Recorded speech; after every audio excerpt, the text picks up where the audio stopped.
What's up, guys? Welcome to another exciting edition of Real Estate Podcast, episode 343. I'm here with Griffin. I'm here with Trav.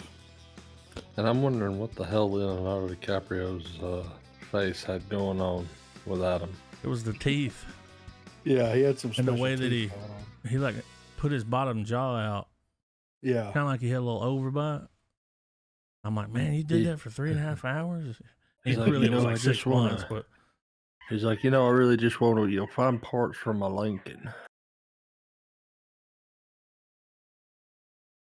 We did it, guys. those are firemen. We figured it out. We figured out who the killers were. So this was, of course, based on a book that's based on a true story. Mm-hmm. That, I remember us talking about this like forever ago, right? Yeah. And I was like, how are they going to make this like watchable? You know what I mean? If that makes any, because at the time I'm like, is this going to be preachy? You know what I mean? Like, how is this going to play itself out? Yeah. They did a really good job at like not making it like that. You know what I mean? Mm-hmm. To where like, here's all the screwed up stuff that happened. Here's all the key players involved. This will, did a good job at showing not only the motivations of the main players and the whole conspiracy, if you will, but also like the realistic, like a more realistic fallout take of like how the Native Americans were responding to the situation. You know what I mean? Yeah. Which is wild because when's the last time, like legitimately the last time that a movie came out about Native Americans? Last of the That's- Mohicans. Yeah. Probably wasn't that long Yeah. ago, but In this kind of historical context, a hot minute. Yeah, right. I would argue, though, that an honorable mention, although not based in like reality or whatnot, there was a show called Longmire that aired for quite a while, and it had some, it touched base with some Native American stuff from time to time, but it wasn't as dead centric, obviously, as the film, but an honorable mention nonetheless. Right. The way that these people were treated. Oh. You know what I mean? Yeah. Like Completely fucked over. Yes. And like, dude, like whenever you look at like the great crimes, of the United States, especially the early years of the United States, that's one thing that when we were younger, it seems like there was more of a focus on the Trail of Tears and what like the Native Americans had gone through, and that's kind of like diminished quite a bit, right? Mm-hmm. Without getting Well, the things that happened to Native Americans, like for instance, like what you're saying with the Trail of Tears and what have you. That's just one of a string of fucking overs that occurred, How about paying throughout for history. kid scalps? You'd get more Yeah. than you would get for an adult. Yeah. From the government. Yeah. I think it was $50 a scalp. Which is ridiculous. Yeah. But it's interesting to see it from this perspective, right? Because like, we're from an area to where we've been somewhat around or have some type of ancestry related to Cherokee Native American. alphabet was invented there. Yeah. In a So cave. yeah. So it's one of those situations where it's like we never like looked at them any kind of way. But then again, Yeah. we grew up in the late 1900s, if you want to look at it that way. You know what I'm saying? Yeah. So like, it's a little But bit of a different time. But still, though, like for instance, my wife, one of her great grandmothers was full-blooded Native American, and same with I think her one of her grandfathers. And we're talking like don't speak English level Native American. hmm This didn't happen that long ago in reality. You know what I mean? Like, this happened in the 1920s, which 100 years ago at this point, but like in the grand scope of the world, it had Not long. Yeah, Yeah, it was in it's yeah, my still grandmother's lifetime. yeah, yeah. In historical context, absolutely. Like it's not that far away from like there's still a generational remembrance of that period out there. You know. yeah. But yeah, it was interesting the way that Scorsese kind of shed a light on everything and how well the story was written, how well it was the information was conveyed to the audience because it never felt preachy. It never felt like sides were picked. It was like, here are the actions of the people that were Yeah. involved. You decide, which any normal person's gonna be like, this is fucked up. You know what I mean? Like Mm-hmm. what they did to these people were fucked up, you know? And then for it to all be for nothing. Yeah, when it was Like, all said and done, the money was gone, dried up. yeah, it's That's all wild. for nothing. Yeah. Killed 30, 40 of them. That's just that we Hmm. know about. Yeah.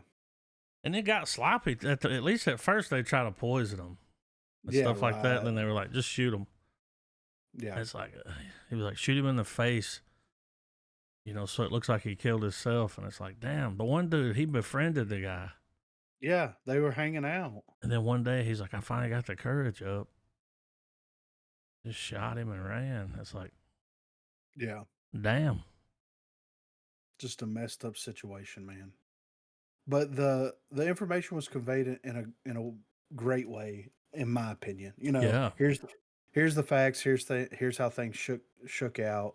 And like, dude, this conspiracy, because like, look at some of the conspiracies that's happened in our lifetime, and like somewhat before our lifetime, from like the 70s, 60s, 70s onwards. It's always been this like corporate structure type of conspiracy. You know what I mean? Mm-hmm. And this is just that on a smaller scale. You know what I mean? And the links that these people were going through, it's like, no, no, no. We have to kill this person. You have to marry this person. We Yeah, have you to need to kill have a this kid person. with them. Yes, you need to get the head Get rights. the It's head like, what? rights. Yeah, it's like this is I'm crazy, over here like, I man. don't know how it works. Yeah, I guess yeah, it I did know, back right? then. Yeah. So, Well, even the way they were like, you got to have someone sponsor sign on, yeah, like that. The one thing was like, they were pretty much like, you're too ignorant to handle money. which is crazy. We need someone's got a white man Mm-hmm. has to handle your money. Like when they go in there and have to ask them. It's like, wow, your mom spent $300 on meat. Yeah, It's like, it's her money. yeah, right. I mean, And that's wild. Like, and that's something that we were taught in school and everything, but like you don't really rationalize that until you actually see it. You know what I mean? yeah, You're like, oh, they had to have a sponsor that basically allowed them to spend their money. Well, when we're kids, it's like, well, they're people. Like, what? Why would the sponsor say no? And then you start, like, as you get older, you're like, oh, they're manipulating the hell out of these yeah. people, and Trying to like, save the money. yeah, yeah. So, but it was very well done. Leo, of course, did a fantastic job. Um, the main chick, the chick that played Molly, did an Mm-hmm. incredible job. Like she killed it. Yep. Um, I mean, Robert De Niro. Oh Like man, you hated him, right? hated Like all 5'4" of him. I know. And he really like you could really tell how short he was. Yeah. Which him and Leo's probably about the same height for real, Mm, like I've seen them sitting at a table together. He claims to be like 5'10" or something, but it's like, yeah, let's be fair what's up here. with those platforms you're wearing there? Yeah. I don't Um, want to talk about it. I was surprised they brought up the Freemason stuff. Yeah, that was wild. With it being Right? Scorsese, I was surprised he put that in there. They even had the checkered floor. Yeah. As soon as I saw that, I was like, "Ooh, Yeah. you ain't we're telling me you getting ain't in deep. suicidal." Yeah. Eyes wide shut. Paddled him. But yeah. beat the shit out of him. Yeah. For what was that? What was the one where they were stealing the jewels or doing the card game? Yeah, Is that what he paddled they him were for? robbing. The graves. Yeah, they were grave robbing, which is crazy. When he told the guy when the sister passed away, was murdered, he Yeah, said, "Hey man, it's my wife's sister, man. You know, don't steal the jewelry. yeah, $2,000." it's crazy. In the 20s. You know what I mean? Like, Well, he said what right does that? before that, we just had a funeral and it was $300. Yeah, He's like, "Well, you find a nice mahogany casket somewhere. yeah, Like this whole town's crooked." yeah. Everybody was in on it. And like a lot of those town like that, I think that town, there's several towns in that area that just shut down. Like once the oil was gone, they just shut down. Like once the money was gone, once the oil was gone, that's it. Like Yeah. shut. So it was wild, man. And but I do, like I said, I do like how it was presented. I did enjoy it quite a bit. Like, and the people that they got, like the guy that played Leo's brother, Oh yeah. like seen him in a couple things here or there. He's killing it. You know what I mean? You got Sturgill showing up again. He's killing it. Mm-hmm. You got the guy from Drive By Trucker showing up, Jason Isbell. He's killing it. You know what I mean? Like everybody in this movie was just He really killed it yeah, as right. Bill. Yeah, yeah. So, you know, it was interesting. And I like how they did that they showed what some of the cultural things Mm-hmm. like when they got married, you know, and all that kind of, and it was cool how they showed the mother's death. How like, you know, How they were the all guy standing around her. yeah, yeah, and he's Yeah. like, it's time to go, and she gets up and like that was really cool. Like I like how they did that, you know. Mm-hmm. But there was, I mean, it's like this stuff is so ingrained, you know. Like we grew up around all this stuff, so for us, it's you know, they're just people, you know. Never viewed them as anything other than just regular folk. You know what I mean? Mm-hmm. And reading about and being taught about like the atrocities that happen, and then like dude, when someone finally takes that leap to make a legitimate like Schindler's List version of the Trail of Tears, it's gonna be awful. You know what I mean? Yeah. Like it'll be let me That say this, needs to be made. yeah, it Yeah. does. Absolutely needs to be made. Um I mean Scorsese may do it. I don't Yeah. know. Like who would be better? You know what I mean? Like so I enjoyed it. These people were crooked, man. They killed so many people. Like anytime anybody would show up, they're like, just take them out. Nobody's Oh yeah, that investigating dude that anything they sent to the Indians to when they were like, "We're Washington. going," and that one that the big Indian, he had a funny Yeah. accent, didn't he? Mm-hmm. The way he talked, I was like, "Oh, it's a funny accent he's got there." Like, but that dude got stabbed. They found him naked in real life. Yeah. They found him naked and stabbed like 20 something times. Which is nuts. Well, sending a message, you know. Yeah. Don't come up here and try to help these people. Yeah. But in the end, the government, whenever she tells the president they need some help, and it's like you get the early FBI shows up. Yeah. And dude, Jesse Plemons though, Yeah. like Breaking Bad, Jesse Plemons shows Mhm. up, and he's like, "I need to talk to you about some murders that's been Yeah. happening." Why my I'm wife like, real sick? I can't. yeah, Yeah, you yeah, said that, broken record. yeah. Yeah, I gotta go. She's real sick. When he was sitting in that pool hall, and the kid was running around, he's sweating. You know what I Mhm. mean? Like he's just pouring sweat. And you see everybody like stand up and kind of crowd around him, and he's like, "Well, I reckon it's time." Yeah. You know, it's crazy, man. I really enjoyed it though. Like I think that they did a fantastic, and it makes me interested to check the book out because I mean, there were some changes that were made, Mm-hmm. you know, for the Bill was an movie. Indian, Yeah, yeah, yeah. not a white man. They blew their house up. That Yeah. is Used too insane. much dynamite too. They blew their house up. That's And what in real life, Sturgill said when they pulled up. He went too much dynamite. yeah, like what in the hell, And dude? that was insane. Yeah. When they blew the house up, Bill was laying there. It was real. He was like, "Kill me," Mm-hmm. because he was all blown up and jacked up. Like, They said he survived what 4 days before he died yeah. because from the explosion. Like that's Mm-hmm. crazy. Yeah, man. It was good though. Like the way that Scorsese kind of presented everything, it felt like a gangster movie. You know Yeah. what I mean? It had that feel, that gangster feel to it that you're, familiar with Scorsese. Did a great job with it. Um, Great cast. I mean, definitely going to be watching it again. Yeah. It didn't feel like 3.5 hours to me. So, what'd you think, Trav?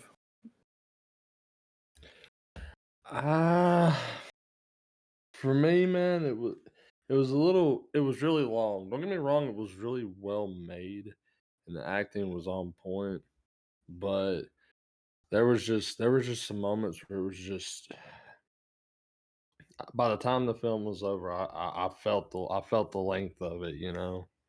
Mm, I don't necessarily say that that's I wouldn't I wouldn't keep this I wouldn't keep it from not recommending it to someone because it's a good it's a drama, like a yeah, very long drawn out drama, and for some people that's just right up their alley, man. So I could see where, because on the one hand it is a really long movie, or it feels like that, but on the other though, it kind of has to be that long. Like yeah, I can understand why you couldn't you couldn't snip that down no, and let each thing that each circumstance that arises, I like, imagine that was cut down. yeah, because it because one thing too is as De Niro's taking these hits out on everybody,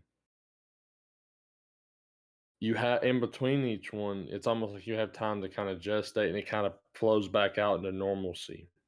mm-hmm, And then bam, happens again. I don't know. It's almost like it's showing you the cycle of how it works, like the conspiracy, how it works. You know? yeah, I thought it was going to get to, all right, we've killed everybody. Now it's time to take out Leo's wife. yeah, And I figured he was going to be like, oh, wait a minute. Now what? Like, yeah, but, and then it was like he was kind of in denial about what he was doing. yeah, But I will say this, I will say it very carefully. If you go look at real images mm-hmm, of him and her in real life, yeah, he was being a very bad person. yeah, yeah, Doesn't look as good as she does in this movie. I'll just say that. no, yeah, yeah. I agree with that, and it's wild how like one of the only people ever to take insulin, like one of the first people to Yeah. ever be Comes from a prescribed cow's insulin. pancreas. Yeah, and then they're poisoning her with it. Like that's crazy, dude. Like that's crazy. Um, I thought that they were going to Sammy Jenkins her at one point because I mean it's new. Shirley hasn't been fully tested. I thought that Leo was going to accidentally kill her by giving her too much Mm-hmm. at The one thought point. did cross my mind, but Y- whenever, but I don't know. The more I thought about it, where it was like, when that guy sits there and talks to him, he's like, "Hey, you got to put the whole vial in," Yeah. you know. Yeah. I was like, "Yeah." Fucking, and they keep telling, they reassured him, they're like, "It's just gonna slow her down a little bit. Yeah, we That's can't have her all." going to Washington, can we? But then he Yeah. like drank some of it. Yeah. It was like, yeah, it got weird. I would have enjoyed to me, if they would have done like 6 episodes, because I mean, yeah, it's 3.5 hours. Whenever they got to the court side of things, towards like the last 30, 45 minutes of the movie, it did feel kind of rushed in that moment, mm-hmm. because he gets captured. They basically torture him by making him stand up for days on end, stay awake But that then whole it just time. kind of wraps it up, like, Yeah. Well, it's like, well, we got Blackie Thompson, and it's like, what? And then it was like, bring him in here. Let's see what Yeah. all he had to say. And it's like, He's like, give I me a could, pen and a paper. Hell yeah, I was there. yeah, you're yeah. gonna want to write this down. That's what he said. That's what he said at one point. But I could have watched more of that, and then saw them get up there and like testify. Everybody get up there and testify. Um, I could have watched that court sequence another hour. That's probably where they tightened it up. Yeah, Yeah, it's probably. probably Yeah. cut down. Whenever she kept like going with him and following him around and stuff, I'm like, you don't know what he's accused of, right? Like, it's Well, and that was my thing. It's like this dude was involved in killing murdered your both. entire family. Yeah, everybody. Like killed everybody. So like, what are you doing? She had to hear him say it. And then when she went back there and asked him what was in the shots, and he was like, well, I mean, look, Ansel. Yeah. look, you had to take it. It worked. Told you had to take it a while. Wrong answer. Yeah. She was gonna leave him anyway, right? Yeah. I I don't know. mean, Maybe if he would have owned up, but who knows? Now this might be heresy. Who knows? But I felt like the supporting cast outacted DiCaprio and De Niro. Mm-hmm. Like get that. the actress that played the wife, she nailed it. Yeah. Oh dude, Well, like Bill, the brother-in-law that married Brad the from two Bacon sisters. Bad, Yeah. Yeah, all The one those he people was like, were. he come around, he's like, I think you need to sit outside. And then when they come in there and sit down, and he's like, I don't like you. I just felt I found certain scenes where I was like, man, I think I'm enjoying these characters more than experiencing DiCaprio's journey, or whatever weird scenario that De Niro's got cooked up. Because I always thought it was weird throughout the movie where like a murder would go down, and he would always be like, Bible jargon, Yeah. throw a few Indian words in there and call it a day. Yeah. But because No, like and it makes me wonder too, because we've gotten a good helping of DiCaprio lately. Considering how his projects usually go, like he'll be quiet for a few years and then it'll be like bam, bam, bam, bam, bam, Yeah. Um, him and De Niro, I think that it's almost like they overact.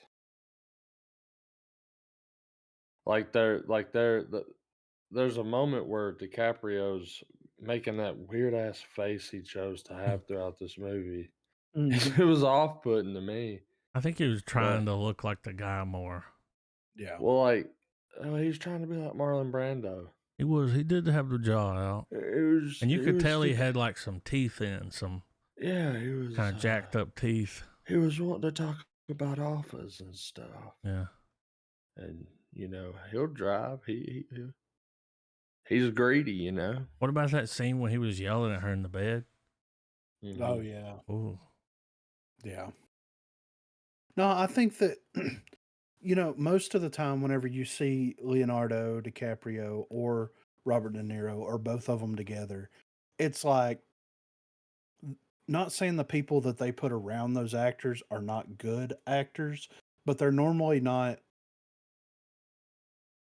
like it's kind of they're the main focal point of the movie traditionally, right? It Yeah. probably also makes them step it up because look who you're Yeah. acting. And I think Yeah. that could absolutely be the case. Because for instance, like with De Niro though, it's like everybody else kind of melts into their roles, but I still always kept coming back to scenes with them where it's like it's Leonardo DiCaprio playing this guy, or it's Robert De Niro being Robert De Niro, Yeah.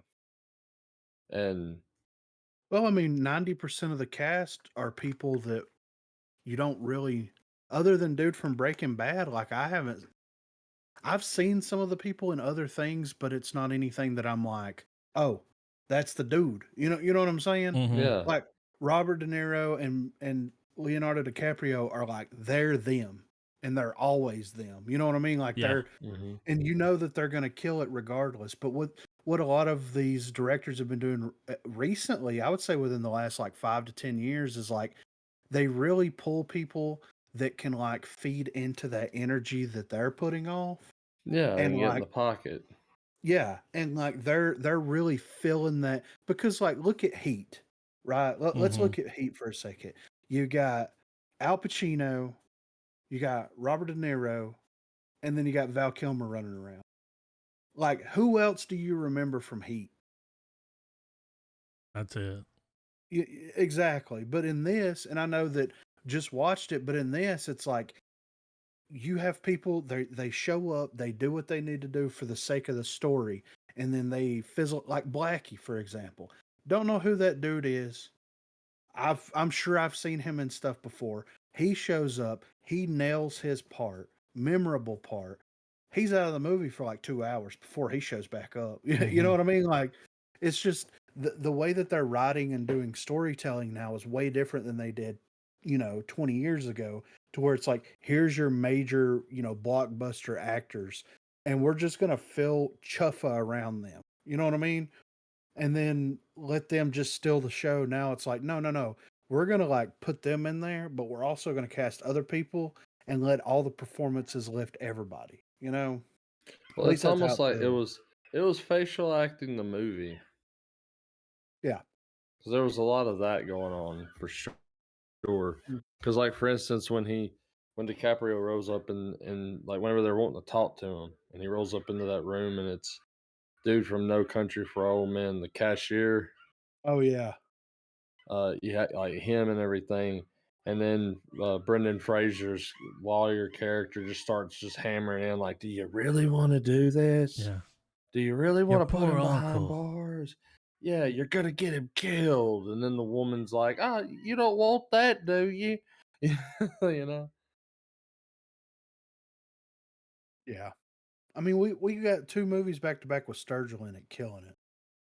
Like that to me is it's ridiculous that that dude is that good, And the Mhm. dude and Jason Isbell as well. Really. Like I never in my life would have guessed that they could have pulled. They went toe to toe with two of the greatest actors that has ever graced Hollywood and stood their ground with them. Yeah. That's insane. That's crazy. I like So the guy that played John Ramsey. yeah, You know, the guy with the jacked up eye, looks like a yeah. cowboy. That dude's been in 4 movies. This is one of them. I He was mean, perfect for that role. yeah, nailed it. Jack White at the end, Yeah. Oh, a little speaking of the end, cameo. I loved how they did that ending sequence there. Whereas like the radio show with the live audience and all that stuff, and they were doing the sound effects live, like that was amazing, dude. But yeah, I'm giving it a full star. I really enjoyed it a lot. Full star. I give it a full star. I feel like the modern day like it's probably gonna I don't give a shit. It's the modern day hipster movie right now. Like the guy that says he watches films, that he likes cinema. That's what kind of movie. That's the vibe I get from this. But it's a full star movie for me. I mean, dude, it is good. It tells a great story. I mean, a really almost depressing one. Yeah. But I It mean, if this movie takes in a lot of awards this year, I absolutely get it. yeah. So let me ask you this, Trav. I'm gonna ask Yeah. everybody this. This versus Oppenheimer. What are you casting your vote on?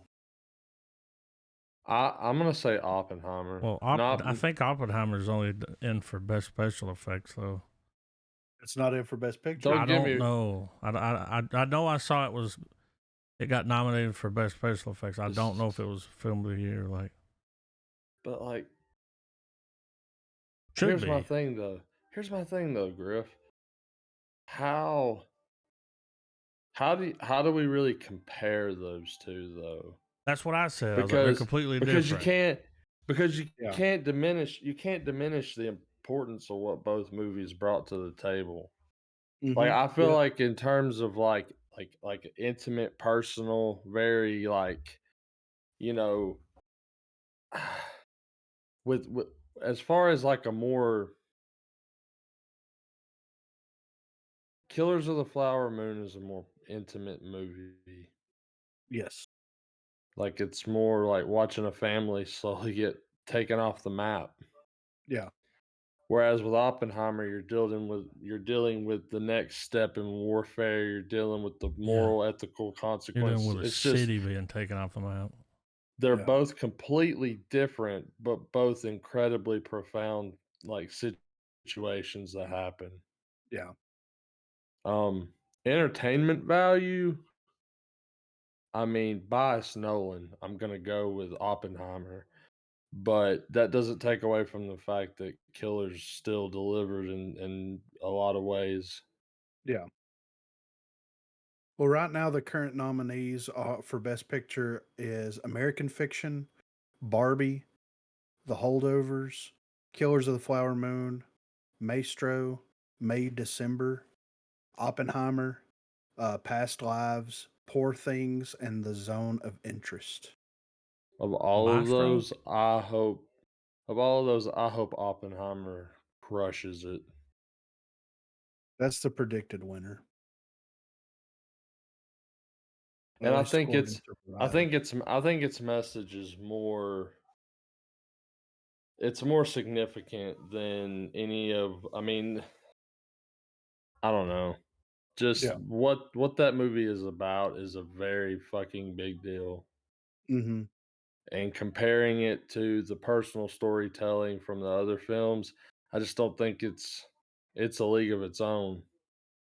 Yeah. Like Oppenheimer deals with the world as opposed to these movies particularly being like, oh, it's about so and so not getting a break from this or it's it's a movie about whatever plot of whatever class of the world and some societal critique or some shit, you know? So I mean, I almost gave it a half star just due to its runtime.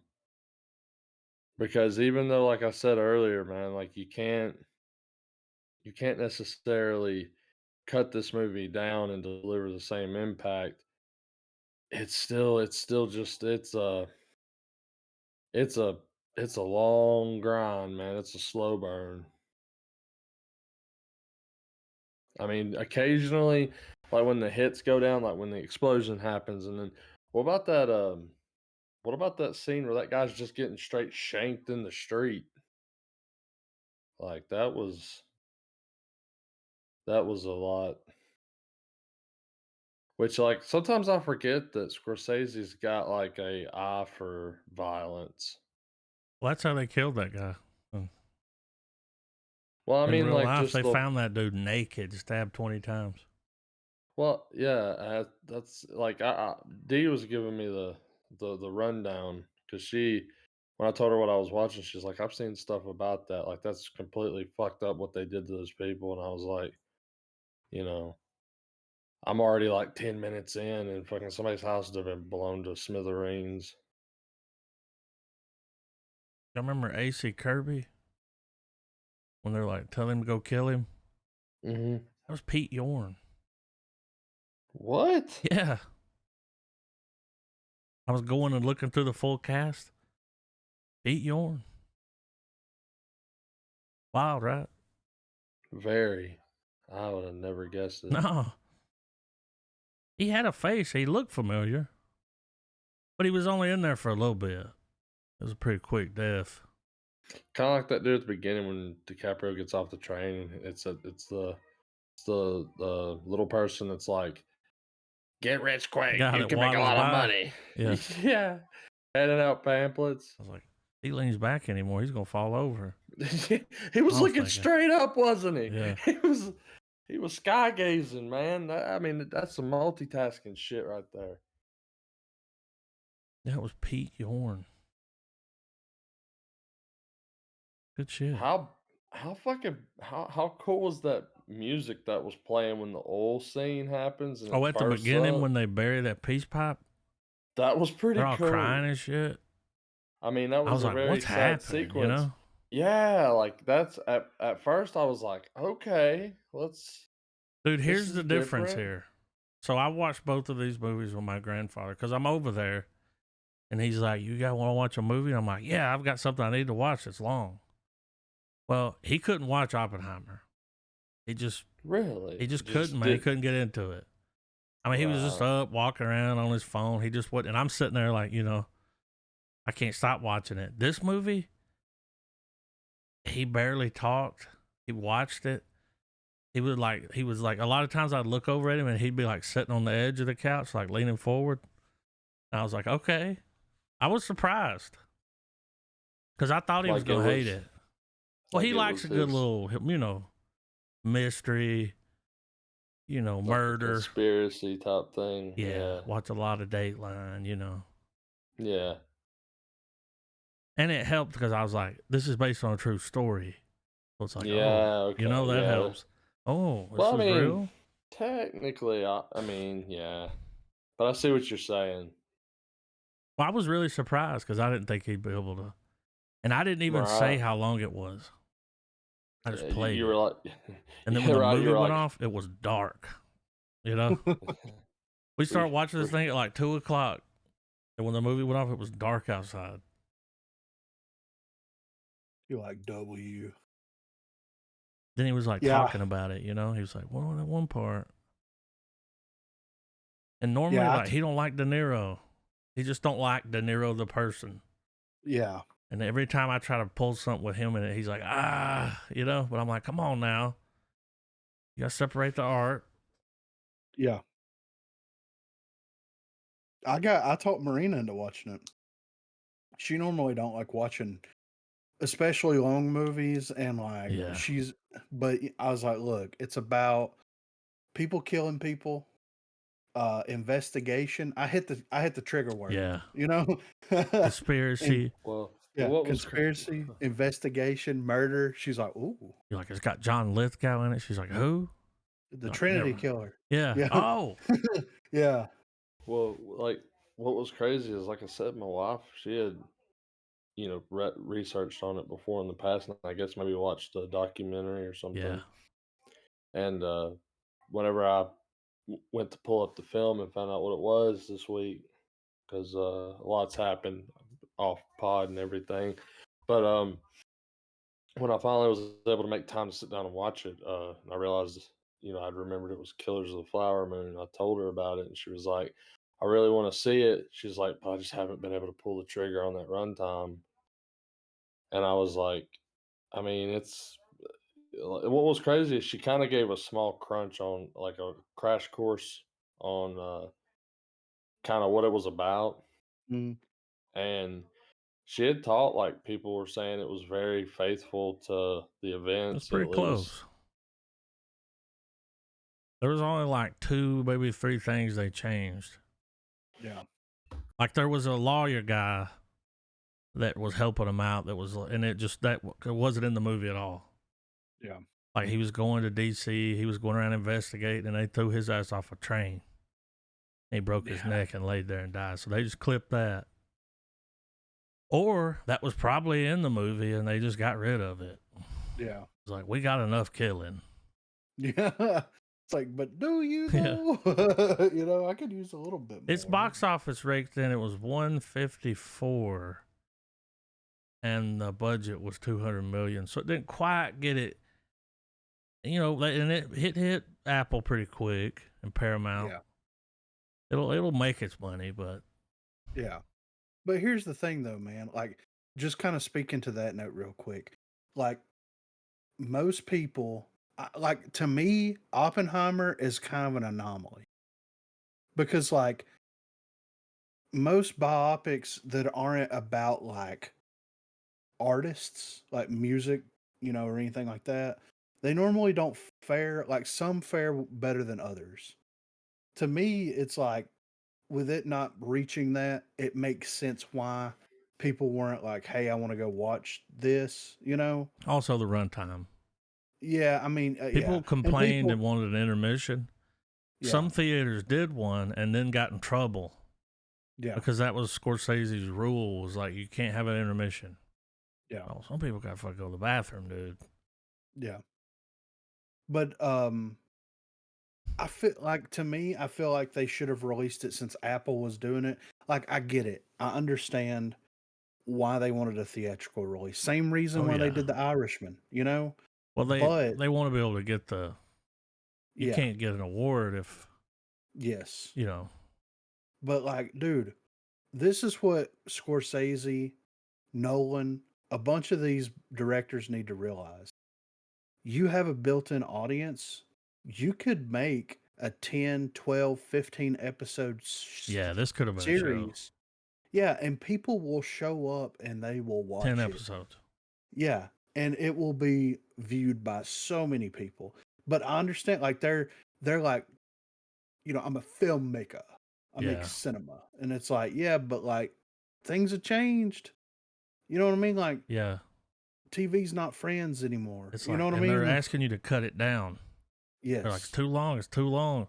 Well, people will binge a fucking season, but they Mhm. don't want to sit through a 3.5 hour movie.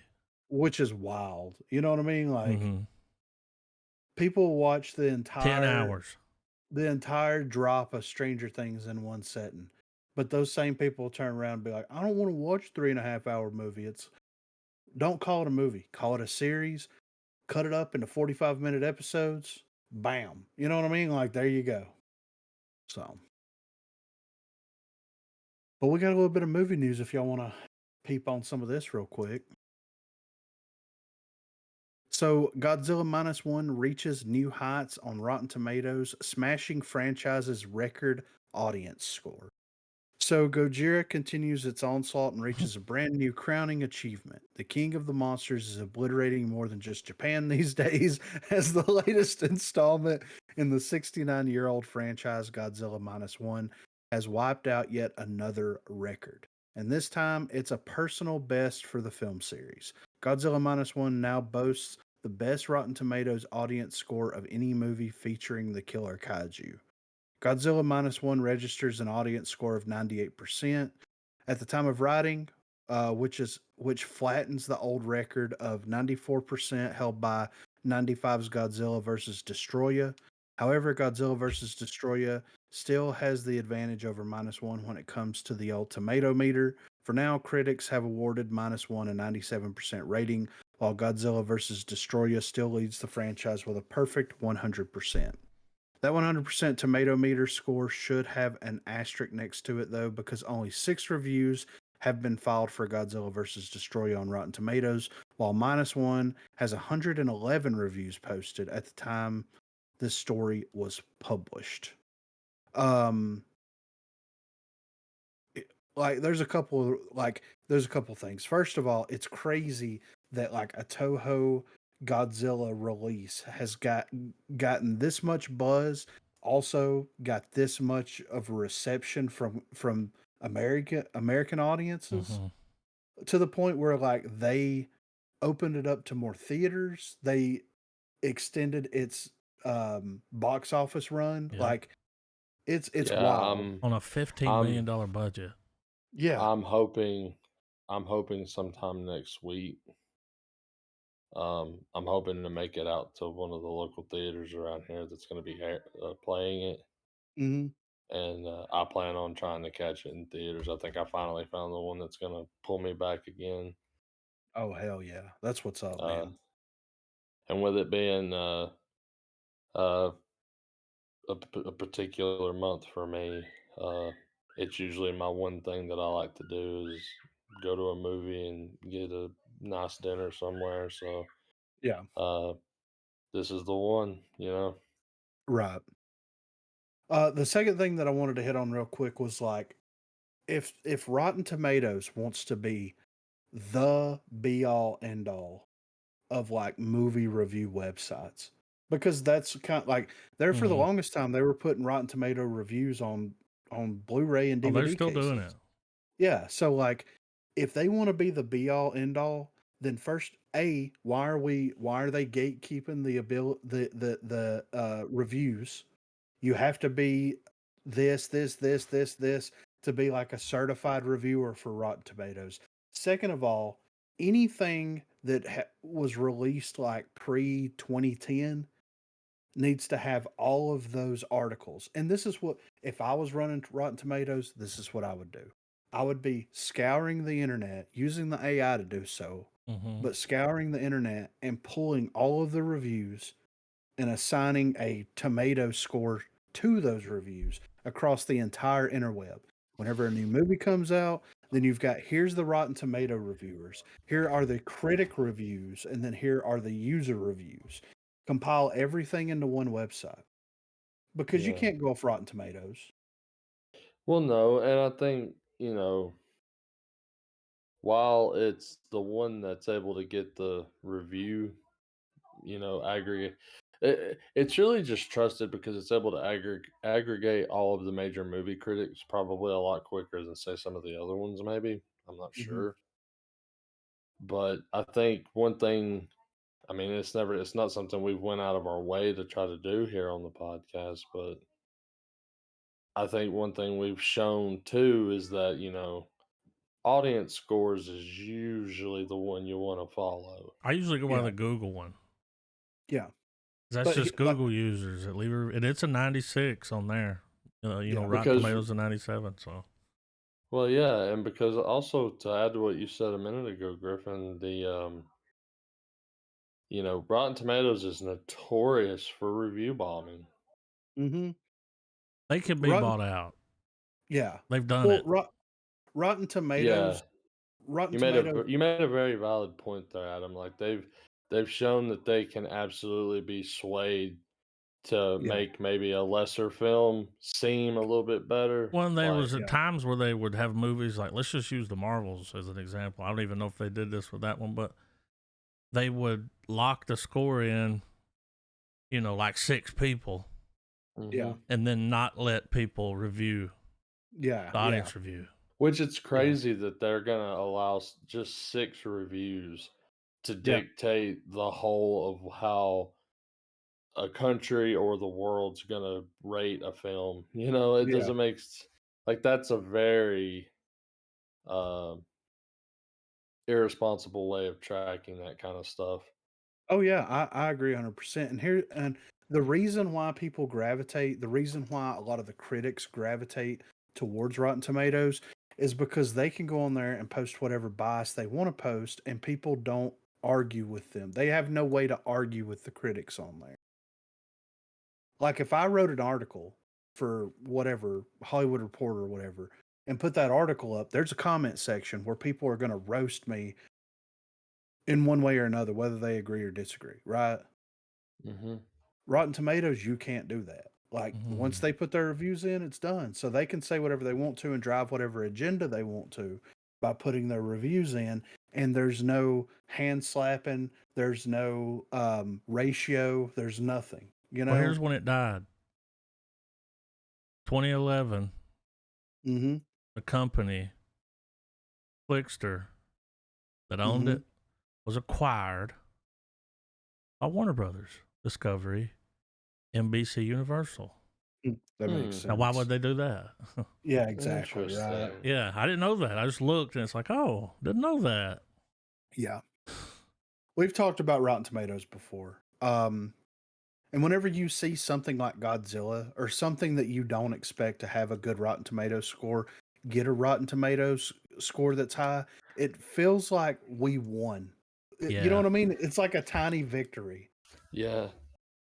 So, And I don't know anything about this movie whatsoever. I've managed to keep myself spoiler free. mhm. But when movies like this resonate with a lot of audiences, then that means it's tapping into something that everybody's clearly relating to. Yes. And one of the things that's very drastic for the one thing that sets this Godzilla apart from the legendary pictures is that this Godzilla is not here to fucking save you. Yeah. Yeah. It's good old force of nature Fuck the city. angle, you know? Yeah. Yeah. I'm Absolutely. going I'm gonna go on a limb and assume that there's probably gonna be an atmosphere of hopelessness throughout this whole fucking movie. Feel like it's gonna be depressing as shit. And that's kind of how the state of the world is right now. So a lot of people are like, been there, like Yeah. This sounds right, Live there. Yeah, right.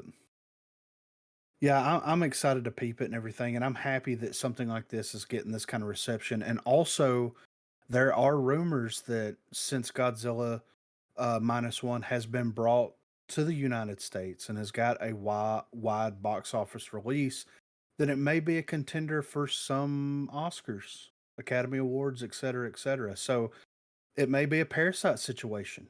You know what I mean? So I mean, what's clear is people who don't normally go out of their way to talk about movies are talking about this movie. yeah, which is wild. That's enough to, you know, get my pique my interest. Yeah. It's a lot of Um, people's like it's a campy dude in a rubber costume destroying a bunch of cardboard buildings.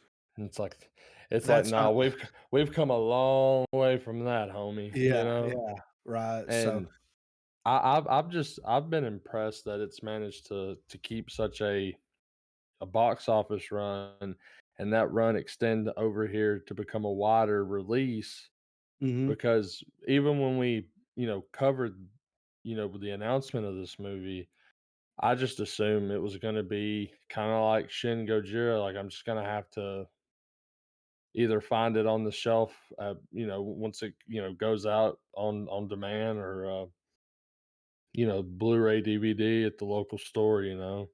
yeah. But, So, it's gonna be cool. It's gonna be cool to be able to watch a Toho Godzilla film on the big screen in modern day, so I'm stoked for that. oh yeah, for sure. Yeah. And dude, this is a case of as the tide rises, so do all ships. I mean, Monarch has been getting some incredible reviews. The Godzilla Kong follow up has been getting some good positive feedback. So people that may not be interested in the US version of Godzilla may be interested in peeping it now and dive into that whole thing and be interested in a different way now. So it's like it's going to bring everything else Godzilla related up in some capacity. Well, it's been really cool that there's this little wave right now of Godzilla content, and that's cool. It's something I didn't think we'd get for a very long time, if ever, Yeah. especially having all these different options all at once. Yeah. Well, and it goes to show you that like if it's well written, which I haven't seen Godzilla minus one, so I'm not sure what the story is about or anything like that, but it goes to show you that if it's well written and people can relate to it, it doesn't have to have like a clear, blatant, smack you in the face with a rubber dildo message attached to it. People are still going to want to watch it. Look at Fast and the Furious, so like, let's be fair here. And this just goes to show that people just want to watch a movie because it's fun, it's enjoyable. Don't have to hit them in the face with a message every time they watch it. And I'm sure there's a message attached to it. It's a giant lizard destroying the city, so like there's some message associated with it, I'm sure, but still it's like it doesn't have to be don't look up, you know? Well, I feel like it's always been kind of like that underlying tone throughout most or underlying message throughout Godzilla is that like he shows up, humanity's just got to deal with it. Yeah.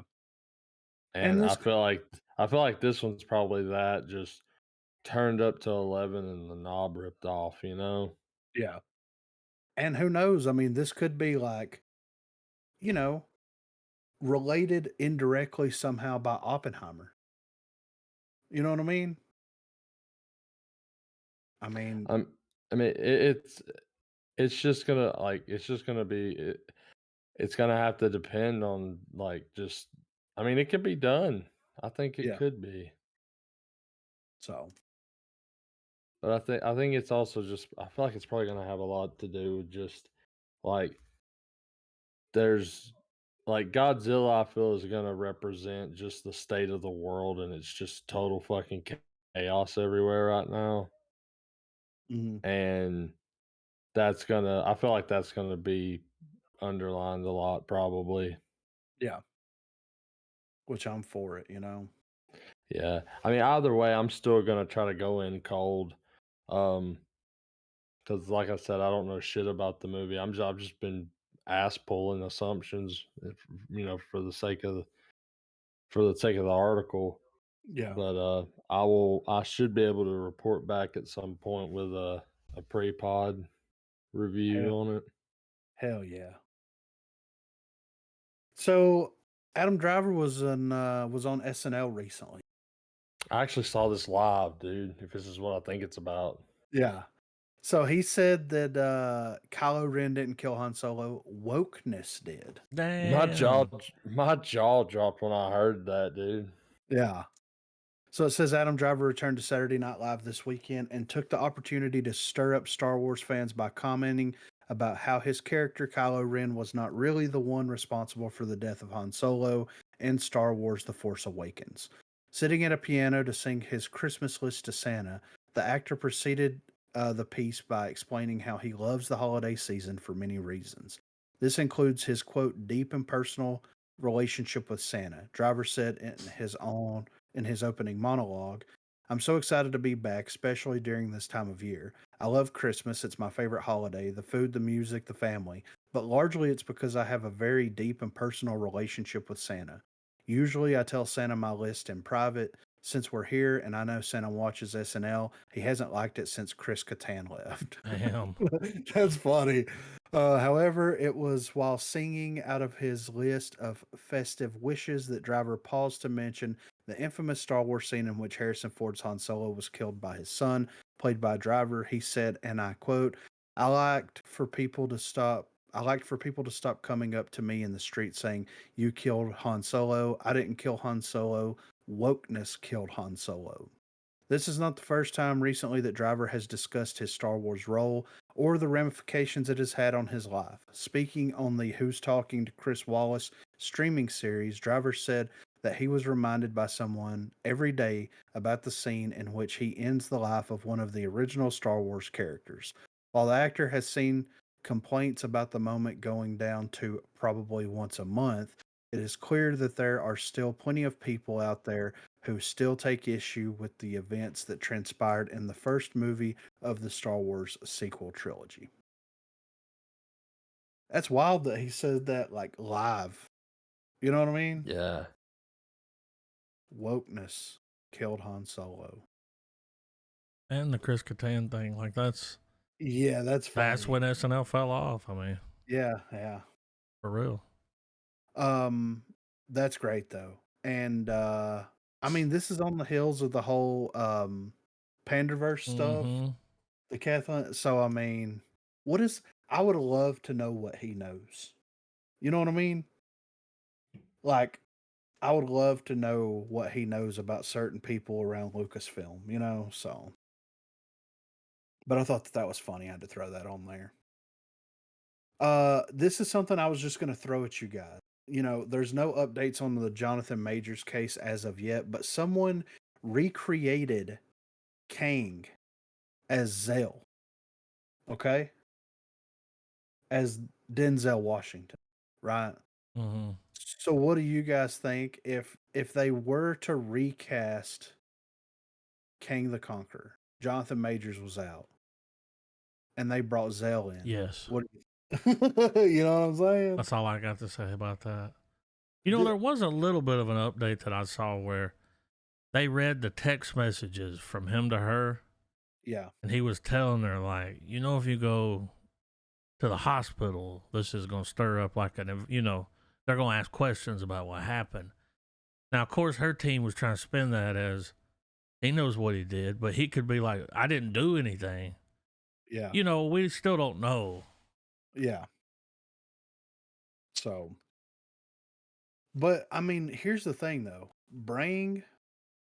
Whether Jonathan Majors gets outed as Kang or not, still bring Zell in as a variant. Oh, Kang. he would be great, dude. I can already see him walking. Yeah. I mean, Jonathan Majors was just copying him. Oh, for sure. Yeah, right. Mm-hmm. I mean, it would be cool if Jonathan Majors was the Kang that we see. You know, the Kang that's like, you know, all the different Kangs get together, but there's one Kang that they haven't shown yet, and it is the Kang. And it's Zell. And he's still talking like he did in Macbeth. Mm. He's still doing the Shakespeare dialogue. You know what I'm saying? Mm-hmm. That would be so scary. I don't care. Like nobody with superpowers is going to be able to stop that performance of Zell doing Shakespeare. That's all I'm saying. So bring it in. Let's do it. On to some fun and exciting news here. Jay and Silent Bob 3 is now being written by Kevin Smith. So writer and director Kevin Smith has revealed that he is now working on a new Jay and Silent Bob movie alongside star Jason Mewes. Speaking recently with PopCulture.com, Smith said that he is writing a new movie in the franchise, which will no doubt see the pair of beloved stoners getting up to all manner of mischief once again in Jay and Silent Bob 3. Right now, as we speak, I'm writing another Jay and Silent Bob movie for me and Jason Mewes. We always kind of have fun doing those and stuff. So I lost a bet with him, and so I'm writing another Jay and Bob movie. Of course, they've appeared in every movie, and in every entry in Smith's View Askew franchise. First appearing in Clerks back in '94, often featuring as side characters and more often than not providing whoever the main character is with some much needed advice. Jay and Silent Bob have also led 2 of their own movies, plus 1 animated outing. What do y'all think about Jay and Silent Bob 3? Well, I think we already got one, and it's fucking Moose Jaws. Yeah, right. Like that should be the movie, because I thought the next one was going to be the girls when they get older. Remember he talked about that. I don't think his daughter's old enough. Not his daughter, Mewes. Yeah. But Moose Jaws? Yeah. It says here, aside from writing Jay and Silent Bob 3, Smith recently attended LA Comic-Con where he moderated the panel, The Art of Hope, Cancer and Comics, on and off the page, a cause that is deeply important to the filmmaker. Never gone through cancer personally, but of course cancer touches my life like it touches everybody. It's everywhere, pervasive, of course. And so folks that survive a physical trial, I had a massive heart attack a couple years ago. You come out the other end if you make it and you were on fire creatively. So we figure since it's Cancer Screen Week, this would be a great way to kick it off by bringing together some folks who share that in common, the love of comics and being cancer survivors at the same time. Only Kevin would show up for Cancer Week and talk about his heart attack. Yeah, right. Yeah, I know. He's like, I don't know if you guys know this. Yeah. So I haven't listened to Kevin Smith's podcast in a while. A while, man. Yeah, it's probably been like 3 or 4 years at this point since I haven't listened to Fat Man on Batman. I've listened to a couple of Hollywood Babylons, but yeah, not like I don't listen like I. There's a lot of podcasts. Yeah, I mean they'll always be there, but yeah, I'll go back to them. But in the pipeline of things that he was working on, you got Moose Jaws, you've got Mallrats sequel, which I still want. I still want the Mallrats sequel. At some point he's talked about doing something with Randall in the future, you know? Like, I don't know. Like, there's been a lot of things that he's talked about, and it's like he talks about stuff, gets people excited, and then it never comes to fruition. And he starts working on another project, a completely different project that, it's like, dude, I want Moose Jaws. Like, that'll be the final part of that True North trilogy or whatever he called it, Jay and Bob was going to be in that. He read part of the script to us when we saw him live. Like, that would be amazing. And it was going to have dude from Epic Mealtime on there as well. Yeah. Like, Well, you know, he just stopped smoking weed.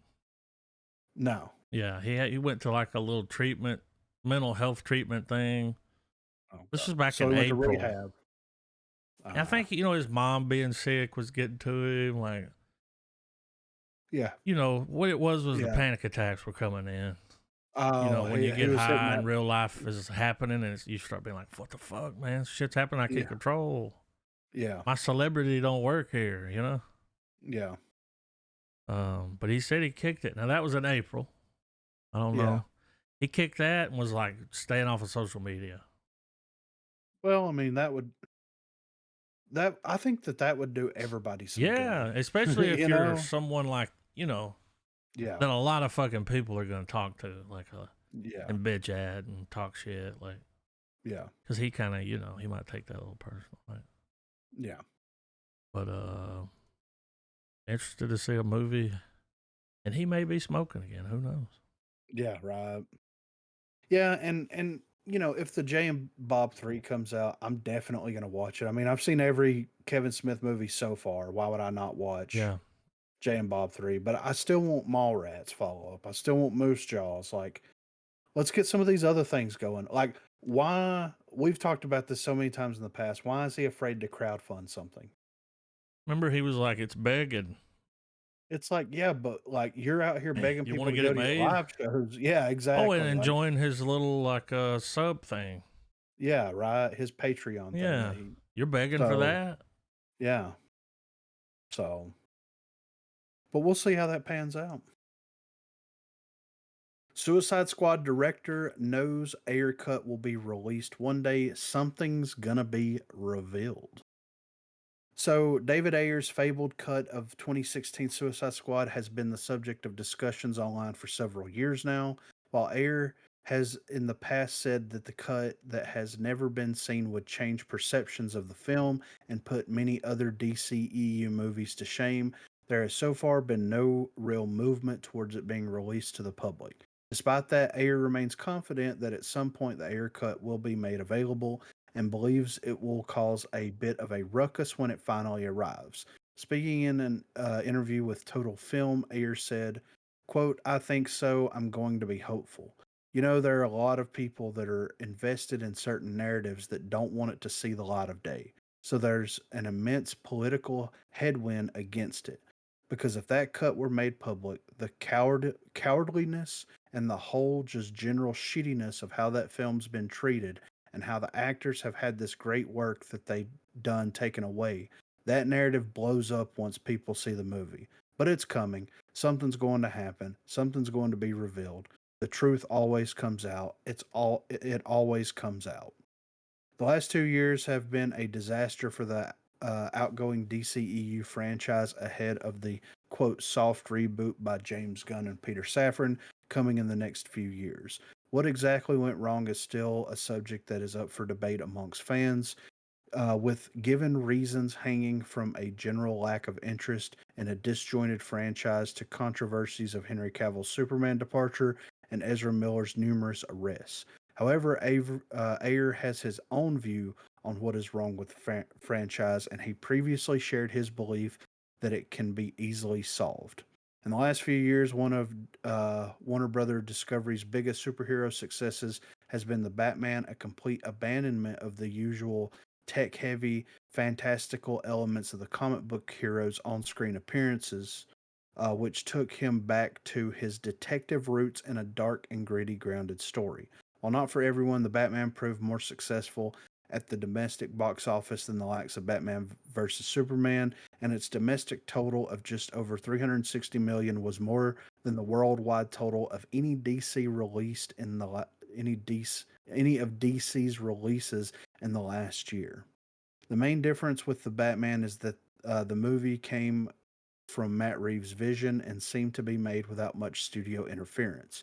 For Suicide Squad director David Ayer, this is how it should be for all DC movies, and he believes it would be a simple solution to the franchise's woes. In a post on X, Ayer responded to a question by the Hollywood Reporter asking, quote, where have all the DC fans gone? To which he replied, easy solve. Let filmmakers have their vision. Don't operate from fear. Be daring. Look at what worked. Don't chase the market.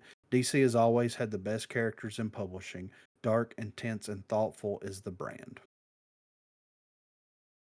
I mean, this says a lot though. There's an immense political headwind against it because if that cut were made public, the cowardliness and the whole just general shittiness of how the film's been treated and how the actors have had this great work that they'd done taken away. That narrative blows up once people see the movie. People shit all over that movie, specifically Jared Leto's performance. And Mm-hmm. then whenever they did the Snyder cut, everybody was like, maybe we were wrong about his Yeah. Joker. You know, um, we've read some things where it was like he was, Joker was going to be resurrected and it was going to be this whole big thing and blah blah blah blah with the original Ayer cut, and like because of the things that he's out here saying, I think Warner Brothers is going to do everything in their power to stop that movie from being released. Maybe even get rid of it. Yeah, they may just burn Just overwrite burn the them. map. Yeah, like so. I still want to see the Ayer cut, but Yeah. damn, I didn't know it went that deep though. Speaking of It's Snyder, dude, he was doing an interview and hmm he said that if DC would let him, he would finish the Snyderverse at Netflix. I mean, I don't think they're going to do that no. because they would want it on their own thing. And it's like, well, we're trying to do our own thing. And it's like, yeah, but you ain't got to spend no money on it. Yeah, Netflix will pay for it and you can make money off of it. Why not yeah, let it happen? I mean, it goes straight to Netflix. It's not like it's going to be direct competition. exactly. Right. Probably won't happen, but he said he would do it. It's out there. I mean, he put it into the world, Yeah. so but yeah, I'm interested to see what that cut has in it because it seems like that they wanted to like tone that Suicide Squad movie down to make it in comparison to the rest of them less appealing or something. Like I know they released the trailer and then recut the entire movie because of how that trailer performed, Yeah. but like it also feels like there's some other meddling going on and Kind of who hard knows. to cut a movie around a song, but Exactly. here's what I think with that too is one reason it's not going to see the light of day. Well, you got James Gunn running the show over there now, and he's the guy that released the good Suicide Squad movie. Oh yeah, So he's right. not Yeah. going to want. Yeah. At least I would think he'd be like, Yeah, maybe we shouldn't do that. Yeah. Yeah. So, but speaking of Warner Brothers, specifically the DCEU, Fox's ad-supported streamer Tubi has struck a deal with Warner Brothers Discovery to stream DC movies, including The Batman, Suicide Squad, Black Adam, Wonder Woman, and Aquaman, as well as superhero series Batwoman, Gotham, and Lois and Clark: The New Adventures of Superman. The above film titles, as well as Birds of Prey, Green Lantern, and Wonder Woman 1984, will hit Tubi's on demand lineup in 2024. Available as of Tuesday are Batman, Batman Returns, and Batman Forever, as well as Superman the Movie, Superman 2, and TV series Batwoman, Gotham, and Krypton.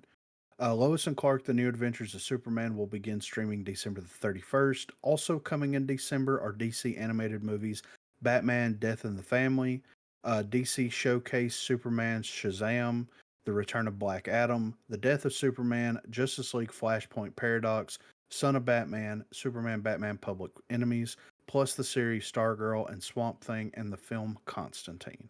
Currently, the majority of these DC titles are only available to stream via an AVOD platform on Warner Brothers Discovery's Max, which has both ad supported and ad free tiers.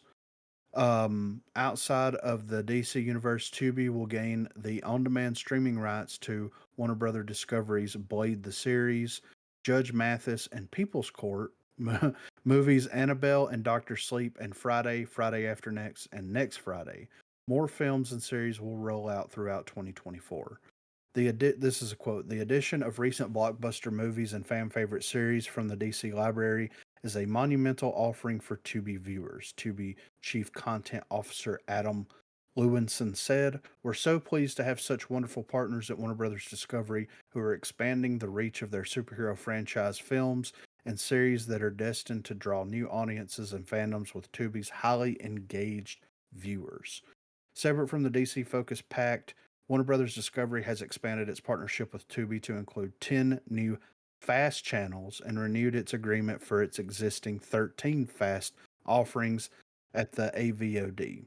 Titles from these channels will also be available on Tubi on demand.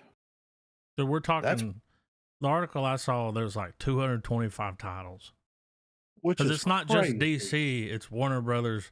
We're talking Westworld, Raised by Wolves, Legendary. Like what it is subs are down, and they're going to put because they run ads like a motherfucker, dude.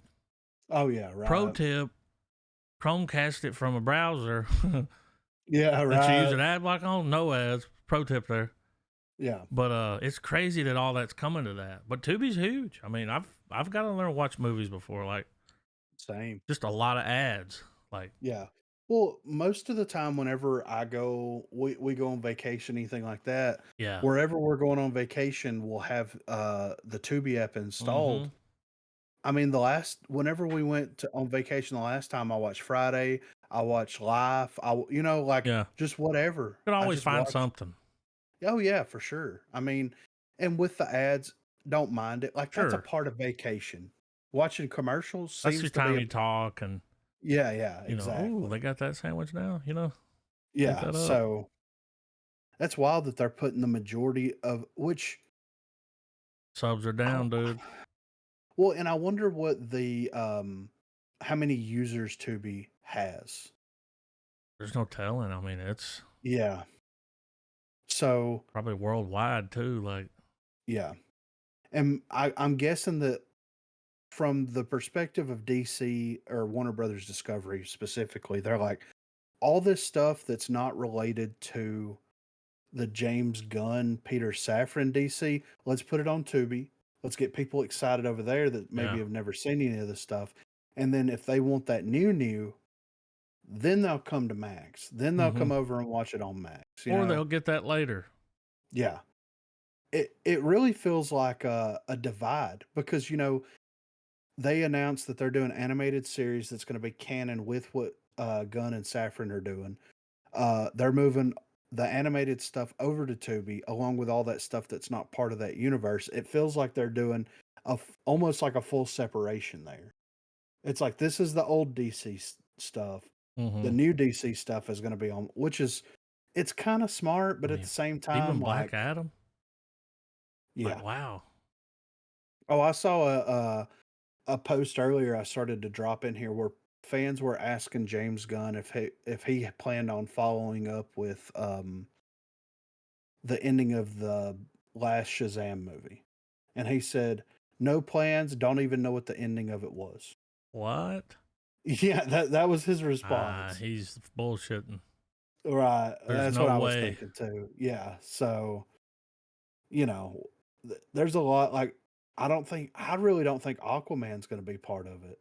You know what I mean? Like, I think that, Momoa's done playing that character. They'll recast it. That'll be its own thing. It'll be part of the Snyderverse, if you want to call it that, and it'll be done and done, so. But that's wild, Tubi. Yeah. Which, I mean, hey, it's a great app, like, no lie. So, and I'm happy for those people that have never seen that stuff. Like, it's great for them. So. Well, now it's not just old movies. Oh, yeah, now it's like everything. Yeah, they're pulling it all. So last up here, we've got Doctor Who. So this article from The Verge says the new Doctor Who debut felt like a timey-wimey slap to the face. So before we go any further, this is probably going to have spoilers about the recent 60th anniversary Doctor Who stuff. Is that going to be a problem? with anybody? I'm all right with it. How about you, Trev? All right by me. All right. So, Doctor Who executive producer Russell T Davies warned everyone that the 60th anniversary special episodes were going to introduce some interesting new twists to the mythology of the series, meant to set the stage for actor. I looked up how to pronounce his name. I can't. Hold on. It's uh. Hold on. I've got to look up how to pronounce this dude's name because it is not Check how your it is history. spelled. Yeah. Well, here, I'm going to go to pronunciation because that's what I Googled a minute ago. It's Shu. Hold on. Shuti Gatwa. Okay. All right, that's how you The N pronounce is his name. silent. Shuti, yeah, right. Shuti Gatwa's debut as the Time Lord. Some of those changes, especially those specific to the Doctor's companions and nemesis, have been easy to understand as Davies updating Doctor Who lore to better reflect modern sensibilities. But when it came to the arrival of the newest Doctor, the first leading incarnation of the character to be played by a black queer man, Doctor Who's 60th anniversary special absolutely fumbled the ball by forcing Gatwa to exist in another actor's shadow. This piece contains spoilers, of course, for the anniversary special. Regeneration, the transformative process in which Time Lords like the Doctor become new, drastically different versions of themselves, has always been a fascinating part of Doctor Who's mythology, and the BBC's convenient way of passing the mantle on from one actor to another. Though the Doctor usually recalls the events of their past lives, they've always been their own distinct people who go on to have adventures with new companions. The regular casting changes all around are how the series has been able to run for 60 years. In the post 2005 Doctor Who revival under showrunners Davies, Stephen Moffat, and Chris Chibnall, regenerations have been momentous events that gave viewers a taste of what's to come while saying goodbye to the Doctor's previous face. But ever since the 13th Doctor regeneration into a new form resembling the 10th Doctor, it's been clear that something unusual has been going on inside of the Doctor. Something the giggle, the third and final of the 60th anniversary episode, explores in detail. After finally setting things right with Donna Noble and the Star Beast, and then spinning off with her on a nightmarish journey to the edge of the universe in Wild Blue Yonder, the 14th Doctor returns to Earth in the Giggle to do battle with an updated version of classic Doctor Who villain, the Toymaker. In his original form, the Toymaker was introduced as a game obsessed being from unknown origins whose knack for defying the laws of physics and inventing deadly toys made him a unique threat to the universe. In The Giggle, the character returns to the small screen for the first time since his initial appearance with a maniacal plan to destroy the world by hiding a secret rage inducing signal that's coded into every screen on the planet. Ahead of The Giggle airing, Davies spoke candidly about wanting to use Harris' turn as the Toymaker to address the context the character was originally introduced in, and Doctor Who's history of depicting him as a distinctly Asian coded white man.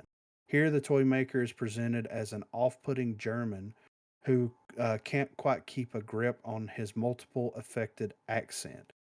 Um, and The Giggle spotlights the Toymaker's protean nature as a clever way of emphasizing just how disturbing the 14th Doctor has been by his inability to fully understand what's been going on with his own regeneration process. With The Giggle being a special episode in which the stakes have to be high, the Toymaker's plan for world conquest seemed poised to work as he prepares to kill 14 by shooting him in front of Donna and fellow companion Mel Bush. But rather than dying from being zapped through the chest with a massive laser, the 14th Doctor is left relatively unharmed, save for an odd feeling within himself. And when 14 asks Donna and Mel to pull both of his arms, his body begins to split in two. According to the new 15th Doctor, by generation, a Time Lord simultaneously regenerating into two separate selves was supposed to have been a Gallifreyan myth. But as 14 and 15 team up to defeat the Toymaker, the Giggle makes obvious that this era of multiple contemporaneous doctors is here to stay. And while that's sure to delight the legion of Doctor Who fans who've come to see Tennant as the quintessential Doctor, it's impossible not to read the episode as having stolen a lot of Gatwa's thunder. When Gatwa was first announced as the actor who would be taking over the Doctor role following Whittaker's 3 series long run, it felt like the BBC finally had the common sense to lean more into Doctor Who's core idea about imagination, exploration, and discovery across time and space. No matter how vehemently Doctor Who fans might want to deny it. The fact that the Doctor, a shape shifting alien from a peaceful planet of brilliant time travelers, was almost exclusively portrayed by white men until 2017 was small minded, racist, and sexist in equal measures. Despite their being late to the party, Whittaker's 13 and Joe Martin's Fugitive Doctor both demonstrated how Doctor Who could stay true to its narrative essence while also allowing the Doctor themselves to better reflect the real world diversity of the fandom that loves the character. Gatwa's run has seemed poised to do the same, but everything about the way the giggle brings 15 into the picture, from the way he's left standing in his underwear while 14 remains mostly clothed, to the implication that the two doctors will seemingly coexist, makes it seem as if Davies is trying to placate the contingent of fans who don't want to accept a queer black actor playing the Doctor role by keeping Tennant in the mix. Those fans vocalized their displeasure of the idea of a black Doctor in the same way that people griped about the idea of a black Spider-Man, a black Captain America, and a black James Bond. They're the same people who've lost their minds at the sight of black April O'Neil and can't wrap their minds around the concept of Castlevania Nocturne's black vampires. They're also the people, blah blah blah. You can tell that Davies means for it to be a poignant and touching in moments when 15 confronts 14 about his need to deal with his emotional baggage, and when the companions express their excitement at meeting a new Doctor, but all of the goodwill is immediately squandered when you have characters asking whether the Doctor comes in a variety of colors. The trappings and optics of the giggle. So basically, what happens, from what I understand, is Toymaker hits Tennant with the beam. The beam causes him to bi, what do they call it? Bigenerate, Mm-hmm. which causes him to split Sure. into two separate doctors where they coexist. Then Davies also went on to say, and it may touch it in this article, but I'm done reading this article. It may touch every doctor at that same moment that has existed also bigenerated at that particular moment. So basically, what was Jodie Whittaker's doctor? Was she 14 or 15? I'm not sure. Well, you've got, all right. So according to, well, Tennant was 14, right? Yeah, 14. And when 14 So asked then Donna and 15, Medical, 16, 17, right? yeah. So yeah, yeah. Yeah. So technically, Gatwa is the 18th Doctor, but is now the 15th Doctor because they did the bigeneration thing, Mm-hmm. which caused, now there's 30 versions of the Doctor running around Okay. out there. Some Like, kind of reboot. that, to me, that's what it sounds like. And here's the kicker too. And this was the main reason why I wanted to bring this article up. So That's the guy that wrote that, by the way. Davies. No, under the look under the Oh, movie okay. news. Yeah. Okay. Anyway, so the reason that they did this bi-generation, the reason Davies did this bi-generation thing um with Tennant was because Tennant rolls straight into Smith, and Smith carried the emotional baggage that Tennant had because of all the stuff that happened with Tennant's doctor into Smith's doctor, which rolled even more so into Capaldi's doctor, Mm-hmm. right? Now, because they did this by generation, Gatwa's doctor remembers everything that happens from Doctor Who's inception all the way up until Tennant's doctor, but doesn't give a shit about any of that stuff. He is not emotionally damaged or has any emotional He's baggage like, fuck them whatsoever. doctors. Yeah, he's And like, those fuck them people. doctors, fuck all those They were millions of people small that minded died. and racist. Yes, right. So it's like, here's the question: why, why? If they're going to go through this much red tape to try to reboot Doctor Who, why don't they just stop it with Jodie Whittaker's Doctor and say, okay, we're starting over fresh, and this new Doctor is going to be the first Doctor, or not going to be the Doctor? It's going to be another Time Lord. It's going to be a different character. It's going to be whatever they wanted it to be. Well, Right that's here. because it's like, you said it's like goes back to, it's like, oh, so you're going to shit on Jodie Whittaker. Yeah. You're shitting on her. And Capaldi and Matt Smith.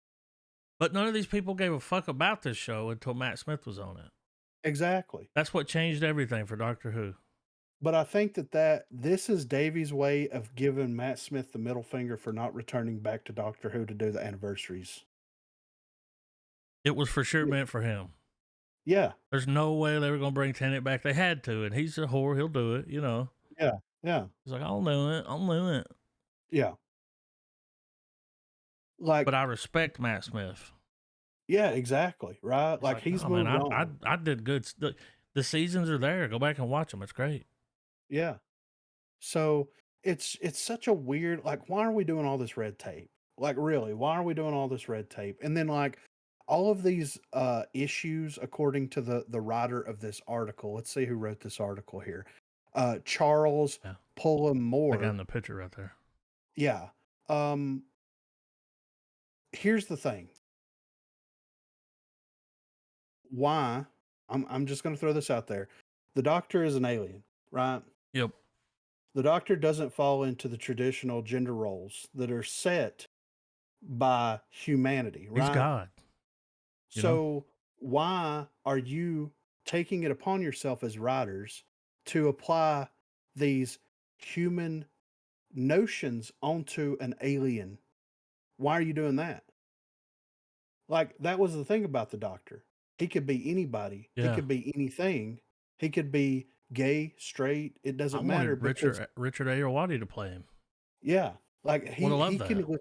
Yeah, it was it was noticed and it was understood by the entire fandom way back in the day that the Doctor existed outside of the societal norms. Yeah, he exists outside the societal norms. That was why people gravitated towards the Doctor to begin with, because he didn't live in a world where you had all these constraints and all these different Yes, but why? So why are we putting these labels on this character? You got to label everything now. Yeah, and now your fan base is not happy with the decisions that you've made and the viewership for Doctor Who has continuously gone down year over year over year over year. Why do you think that is? This is a character that could stand the test of time, that could break outside of these social norms. 60 years. Yes, and give you these stories, these interesting concepts that can flirt this line from a perspective that no human creature, no human person can tell, except for the Doctor. But we're going to put labels. Well, look, clearly the person that wrote the article doesn't know that. Mm-hmm. Yeah. Well, one of the things I think needs to happen is, and I think it should have happened as far back as the 50th anniversary. And I think that it's time. Sorry if my dogs are kind of whining and everything. I got pups. But we'll give you a pup pass. But one of the things that I've thought for quite some time, and as much as I enjoyed Capaldi's run, I even felt it then.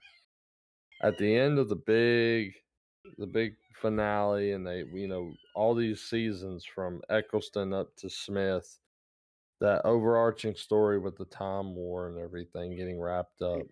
I know that the show is more than capable of going on. It's a 50-year-old show, but I think that it was time, and it's time now that they back away from it. Mm-hmm. And let what's out be what it is. I mean, I obviously can't now. Oh, they're going to ruin it. But step away from it. I'm not saying that the ideas that they're trying to do are terrible, but they're being written terribly. And if we're gonna go these different routes with it, wait till someone has a genuinely good story crafted instead of just, we have a deadline to make. Yeah, right. The giggle. Because as far as I'm aware, I don't know the last time anyone really gave a shit about Doctor Who, and I think the decline started as far back as Capaldi. I don't think it Yeah. was It happened as during much him for sure. Yeah. as people want to argue about the differences as to why they didn't like Jodie Whittaker's Doctor and She's great. they don't like the new guy. Um, It was the writing. it's Wasn't her.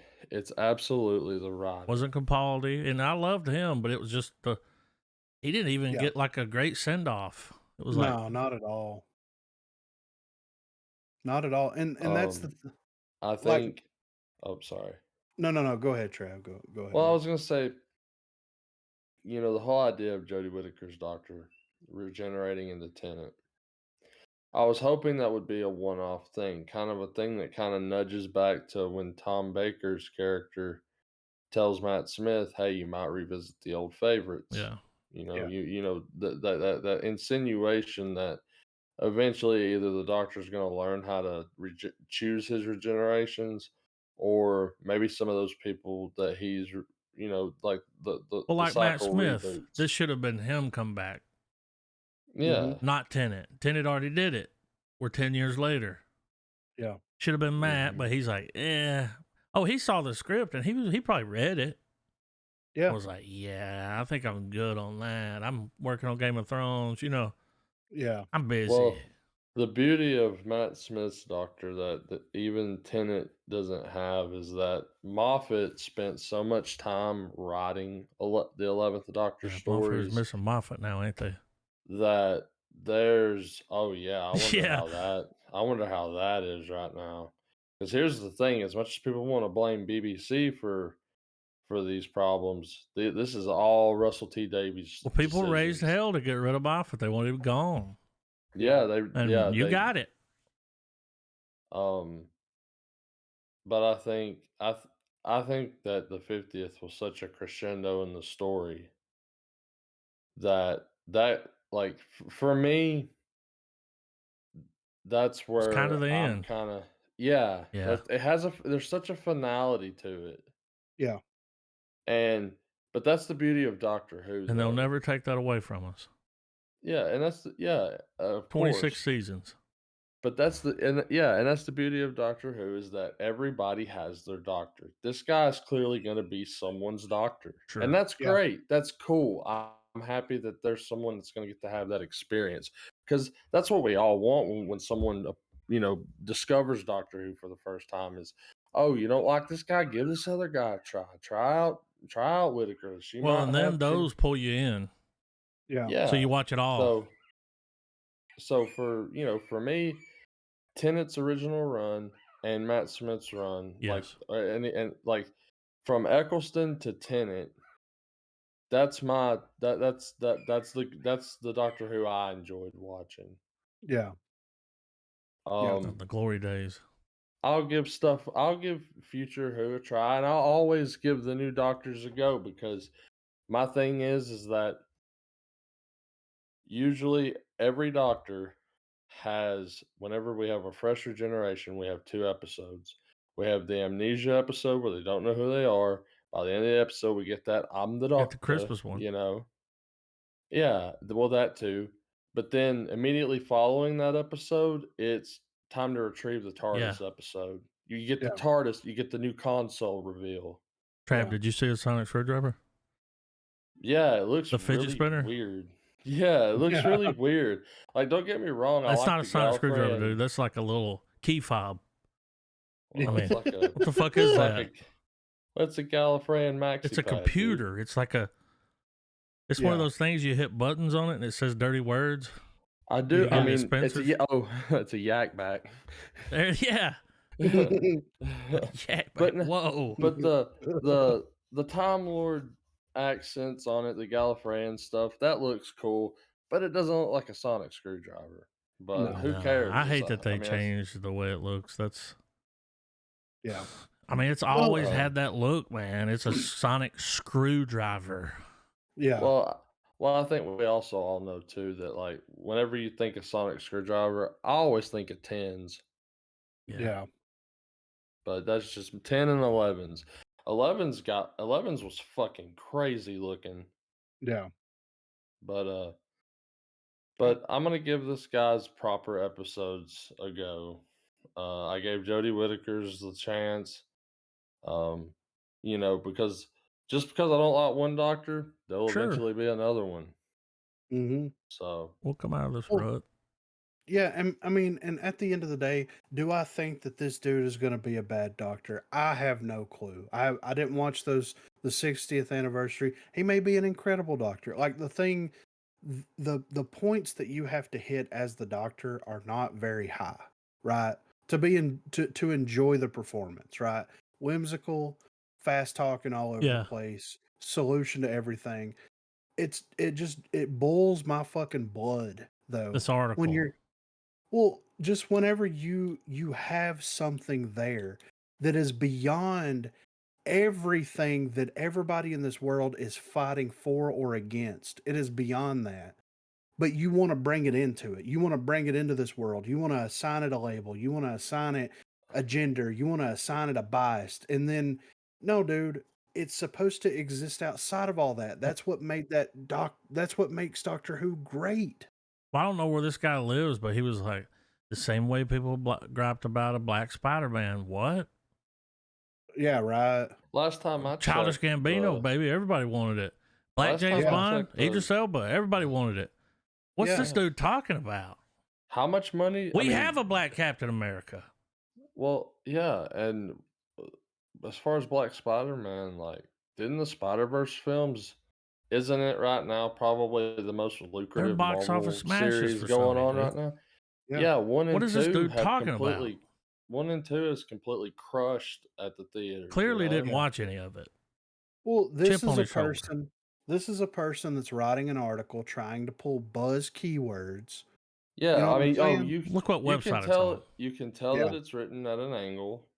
Yes. A Kurt angle. It's meant to be a um it's aggressive. Well, he's Yeah. race baiting. Yeah, exactly. I don't Yeah. like it. Yeah, that's exactly what's happening here. And at the end of the day, it's like, no, let's peel back on what you're saying. And that's the thing. Trying to start an argument is basically what that article's trying to start an argument amongst fans. At the end of the day, nobody gives a shit what Doctor Who's gender or race or any Even of that Doctor is. Who. Exactly. But the thing is once you start assigning those characteristics, like once you start labeling that character, then people that don't agree with that are going to They're show gonna up in clap back. droves and they're going to say they don't agree with that. That's just how this works. If James Bond was an alien that existed outside of all these social norms, and then they started doing the same thing to James Bond that they're doing to the Doctor, then those people are going to show up in droves and raise hell about it. I think that's That, why they went ahead and killed him, so they could. yeah, They right. killed the original. Yeah, Now we're so moving that they on could to, do whatever that. Yeah, you know. but But that's we've the never thing. seen the Doctor lay with a woman, or even Yeah, attempt to. no, And there's been a not lot of interested. hot ladies, Yes, Rose. Oh very my friendly God. with them, but Yeah, it never went there. he's like a gal Asexual, pal. dude, just Yeah, not into Well, it. He's into care. saving see, the world, baby. well, it also goes to show you though that like, Have to sexualize everything, you know? well, yeah, because at the end of the day, Doctor Who is aimed for kids and Yeah, it's a families. kid show. Yeah, The kids are just grown up now. yeah. The kids are grown up now. The people that want to enjoy Doctor Who the way that they enjoyed it when Tennant was around, when Smith was around, aren't going to enjoy it Yeah. because of some of the things The and some of the fucking fan decisions that are fiction that you're trying to spin. yeah, yeah, exactly. And it's like in that 60th anniversary, they went as far, Trav, as to explain that the Tennant version of the Doctor was gay, interested in males. Why? Okay. I mean, Yeah, why? Like, to me, don't care. Why does it have to be said though? He's an alien. he never He, made a move. yeah, exactly. That's He's an new. alien. That's totally new. Yes. Who's Stephen Yeah. Moffat? He's like, Yeah. Right. It's just it's wild to me, man. It is fucking insane to me that we're going to assign all this stuff to a fictional character that exists outside of all this, and that's what gravitates your fandom that exists on these what you would call fringes of societal norm, gravitate towards that character for a specific reason. Now you're inviting hate into those people's houses by assigning this stuff to this fictional character. dude, and we're not homophobic. We all Nope. three got on our knees for Rocket Man. Mhm. You know what I'm saying? Literally. Love the Yeah. movie. It's just, why are you doing this? Yeah. It didn't need to happen. It was perfectly fine where it was. It's like lazy, like writing. Like, It is. Well, instead of writing really good stories, let's just do this instead. Like, yeah. clearly they Let's need a writer strike over there yeah. because there's too many people in the room. Well, it's they're wanting to make Doctor Who a champion for these for like non-binary slash Well, and queer, they look you at know, the core audience, yeah. and that's like what you said, slap in the face. Yeah. So I would really be interested to see the opinion, like legitimately sit down and talk to a non-binary, genderqueer individual about what they think about the Doctor, and then also present that same idea. Maybe they haven't thought about it from that perspective. Doctor Who exists outside of all this. Now that they're assigning a label and a gender and all this other stuff to that, what are your thoughts on that? How do you feel about that? How does that make you feel as someone that identifies as this specific type of individual? They're trying to hijack what they're doing Yep. and put it in the show. And I yeah, I don't don't like know, it. man. I don't like it either, man. I I don't don't like like it it. either. I don't like this article. I don't like the guy that wrote it. Yeah. Clearly, he's So, never seen an episode of Doctor yeah. Who. So, That's where we're at, though. but here's all I'm going to say. Anybody that's listening to this wants to contact me directly about my thoughts on the new Doctor Who, you can hit me up on Twitter at dgriffin256. I will be more than happy to have conversation with you about your thoughts on the current version of Doctor Who and what they are doing with that character. So please feel free to reach out. I'm ready for And trailers. that's that. Yeah, I'm ready for trailers. I have a trailer that I tried to put in there and it won't do it because it's Red Band. Mm-hmm. But so and we have to watch it. Okay. So I'm gonna put it in trailers. We gotta watch it first. Oh, okay. You yeah, can yeah. click out of that and let you go back in. All right, trailers. But it's got, Oh, yeah, it's Red Band. it's got Snoop It's not Dogg. Brian Red Band, but y'all All pull right, this cool. up. The Underdogs. DOGG. Yep. All right. Let me rewind it. All right. Let me You bump got the it up? quality up from I've got a ad. 144. Jesus. Wait. Did you pull this trailer up? We're not in the trailer room. Yeah, Okay. I'm pulling it up, but in order, yeah. I'm ready whenever Trey's ready.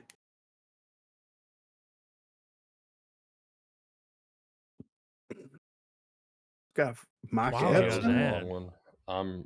I'm ready. It was a long one, but yeah, All I'm right, good. the Underdogs. All right, Yep. 3, 2, 1, play.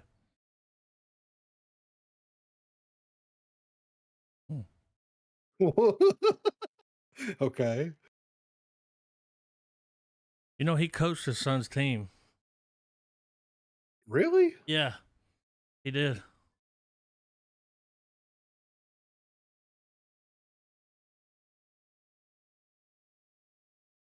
That's funny.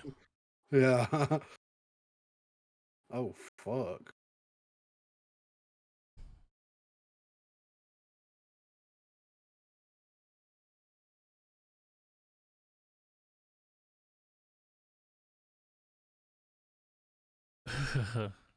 She went to federal prison.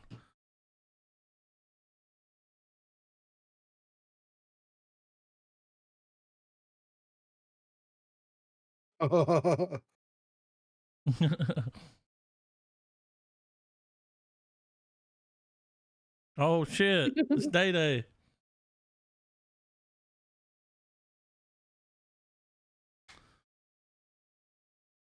He's gonna pull it and shoot the. Oh, would have been funnier if he shot it.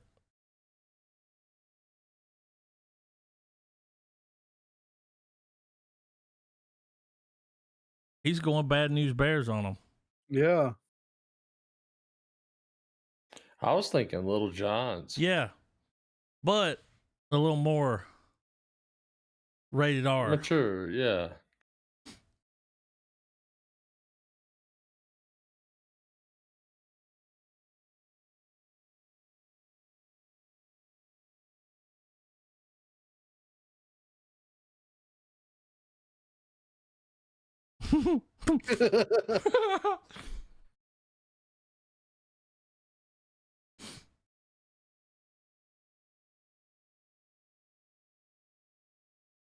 That looks hilarious. Yeah.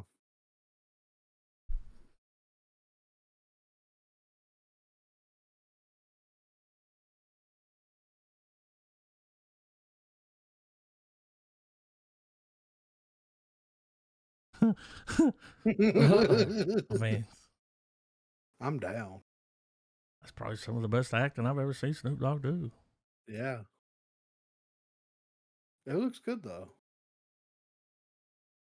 All right.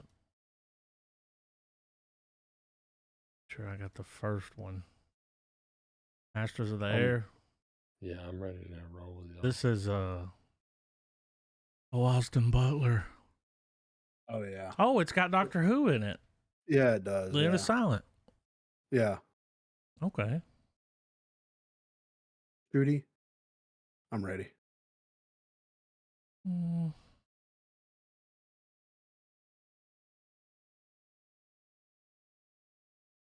Every day. Tex.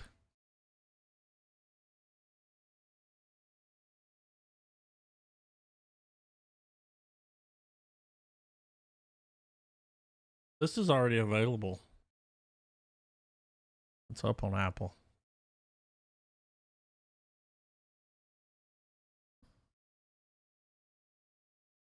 He's gonna die.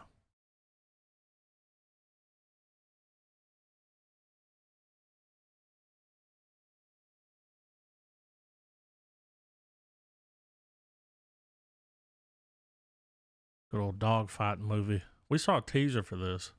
Yeah.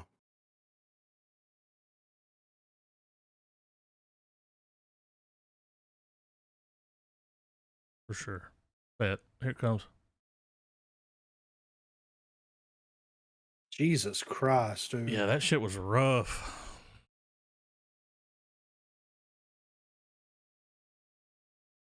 Mm.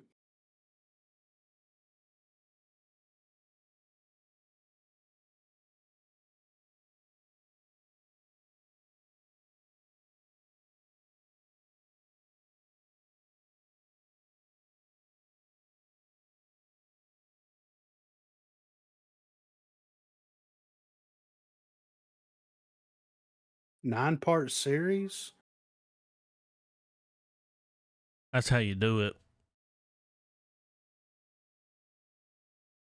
I'll have to peep it.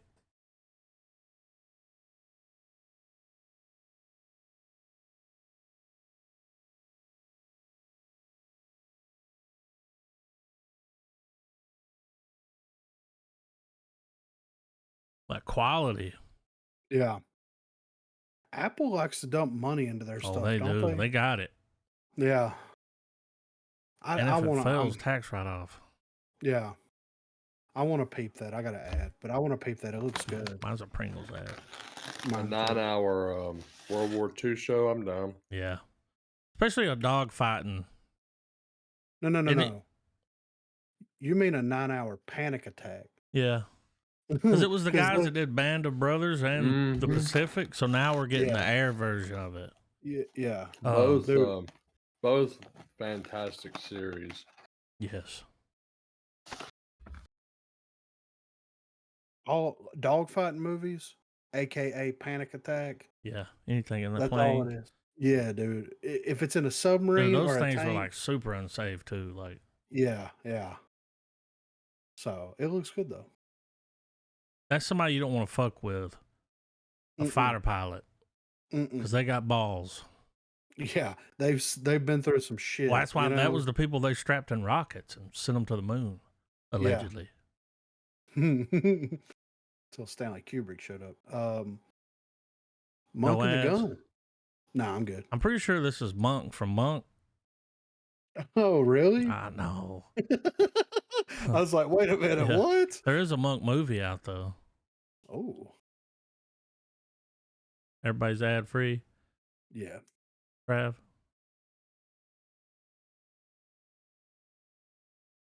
Yep.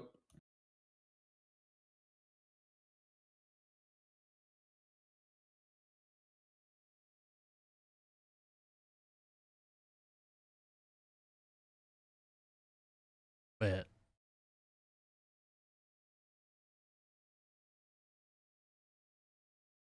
I hope it's a Monk that breaks bad. By the full moon. Okay.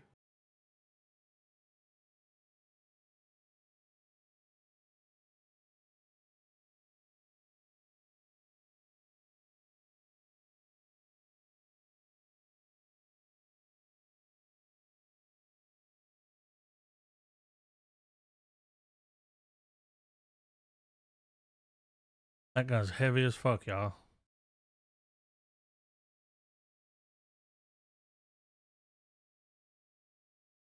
That's what they use in like World War II.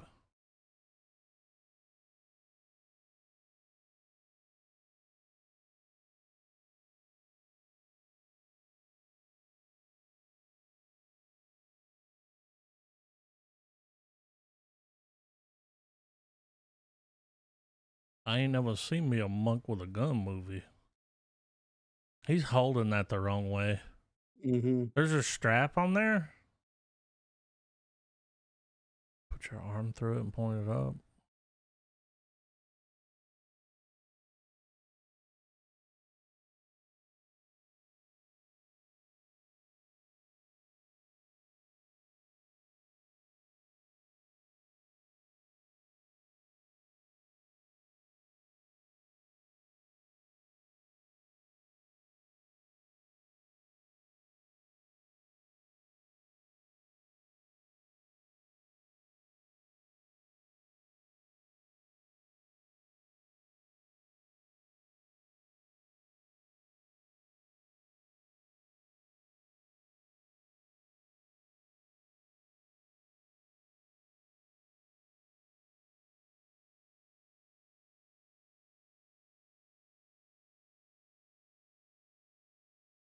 Okay. Yeah, I really don't know. I have no idea Yeah, no. what's happening there. Yeah. Bring me guns by full moon. $75,000. Yeah, I got an Avatar. Avatar. Yeah. Graphics don't look that good. Oh, we got Mr. and Mrs. Smith. Got Donald Glover, Paul Dano. Don't toy with Okay. me, Daniel. This is America. So is this like based off of Mr. and Miss Smith Yeah. with Angelina Jolie and I believe it's a series, though. I think. Okay. Could be wrong. Okay. I think everybody should be clear. I'm going to play it. Yeah, I'm ready.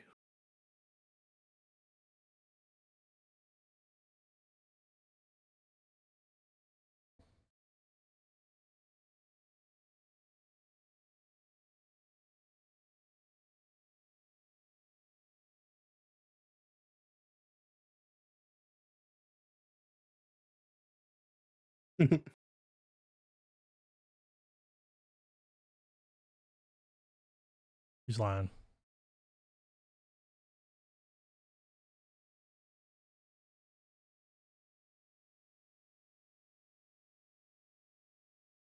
Yeah, it's the same.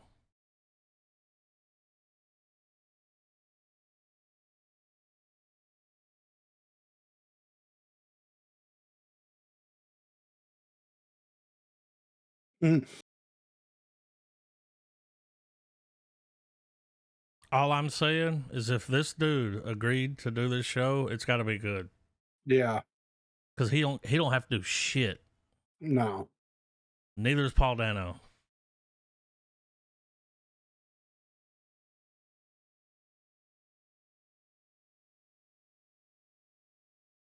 Oh shit, the Jesus.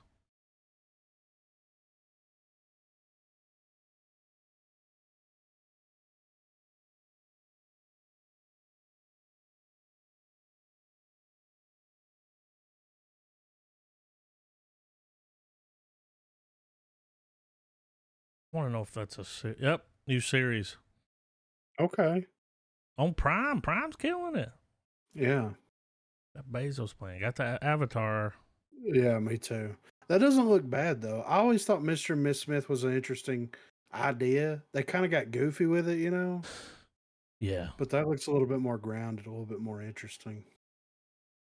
All right, let back us back up. Don't remember this. Yeah.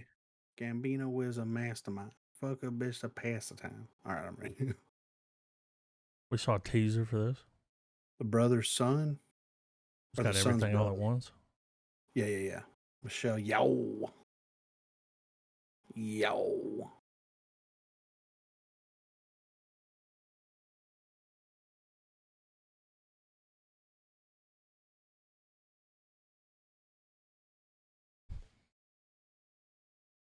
She's gonna fuck everybody up in that room. Mm.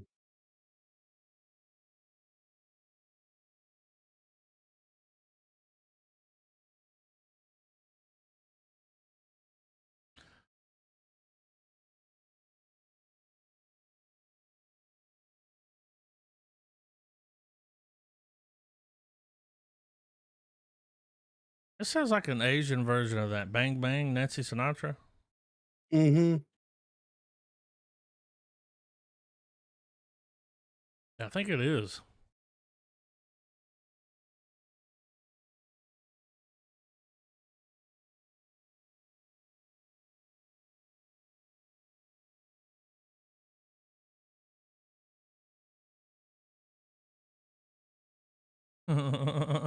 What if I want to do what I want? Mm-hmm. Yeah, it is. That's Nancy Sinatra's Bang Bang.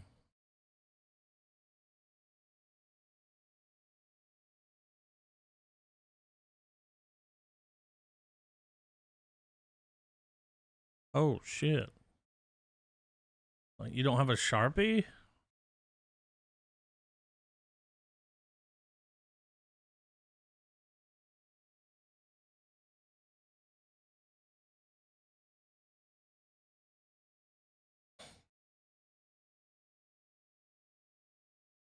Looks good.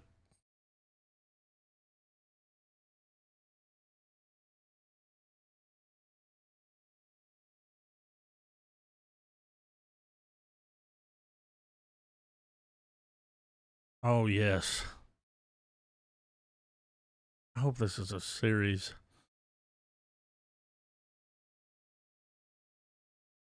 Hmm. Hmm. Yeah, I'm I'm down to Looks check Show worth us that out. checking good. out. Yeah. Bang bang. Oh, Avatar Avatar. again? Yeah. Bang bang. Mm-hmm.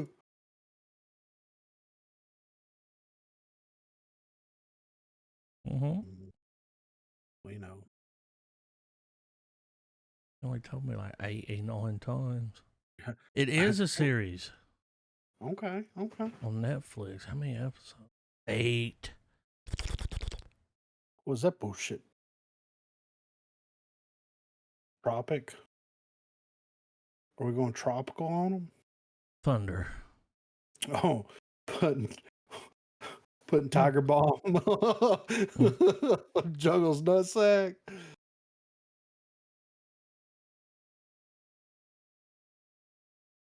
Mm-hmm. Ooh.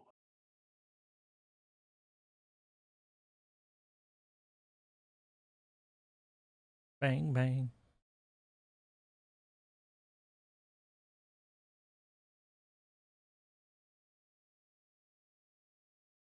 Looks like it's shot on film. Yeah. Like low color. Ooh, what's that? I love the way it looks.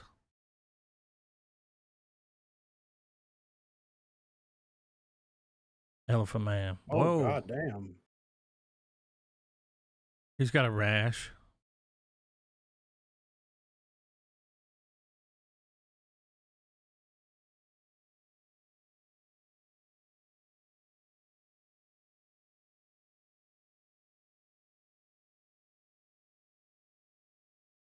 They speak of French. I think so. Yeah. What's he turning into? Brundlefly.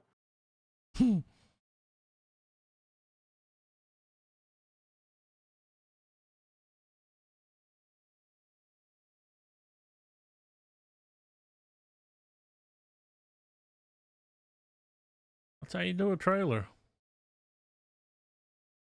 Yeah, that looks good though.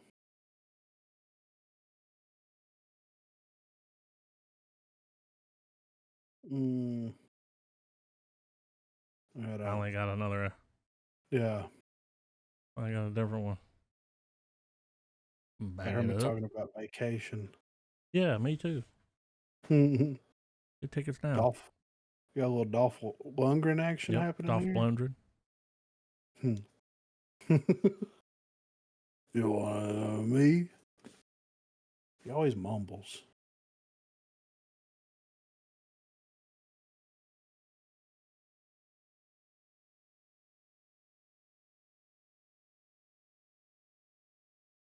He sounds like Stallone. Yeah.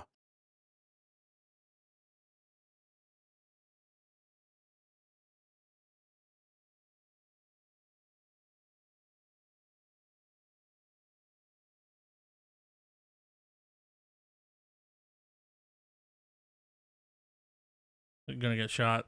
Yep. I knew it.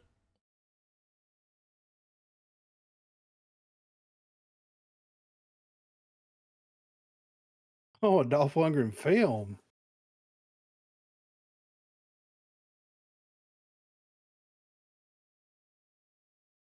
I did not hit her. Oh, it's got Kelsey Grammer?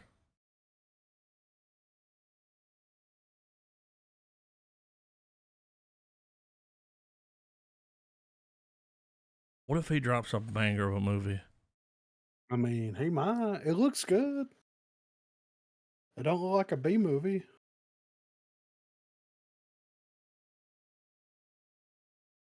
Maybe an A movie.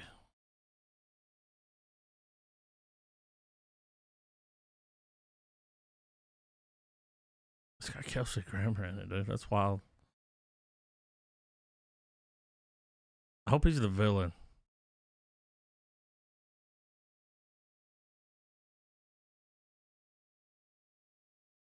You still want to stand by that statement? Yeah. Look, this is all I'm gonna say. They got good quality. How is it in 2023 Dolph Lundgren is starring and directing a movie that looks better than every other Bruce Willis movie or Mel Gibson movie that we've watched You trailer ain't for in the wrong. last 2 years? I will say that. You ain't wrong. Yeah. So that's all I'm saying. Compared to those, it looks like a fucking right. Scorsese film. Scorsese. Yeah, so it did look good. Even the font. Well, yeah. Font was cool. Mm. Font was cool. I liked it. Warblade. Show me your Warblade. Yeah. Ah! Yeah.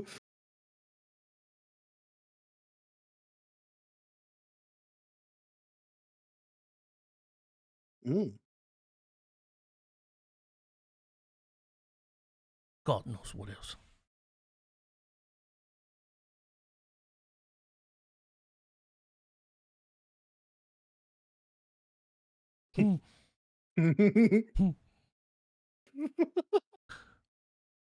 I want you to go over to France and make a nuisance of yourself. I didn't know TC was Yeah. acting. It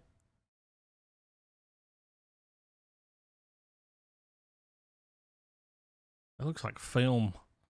Yeah. I know it's not, but it looks like it.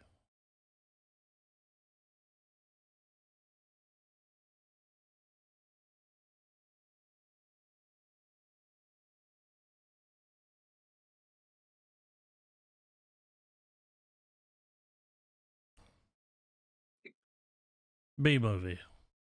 Yeah.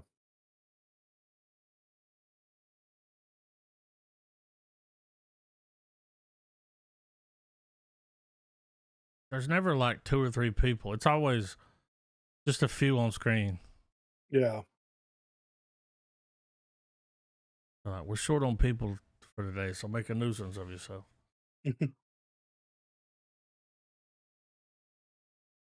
I want you to go to France and make a nuisance. Bet. So wild.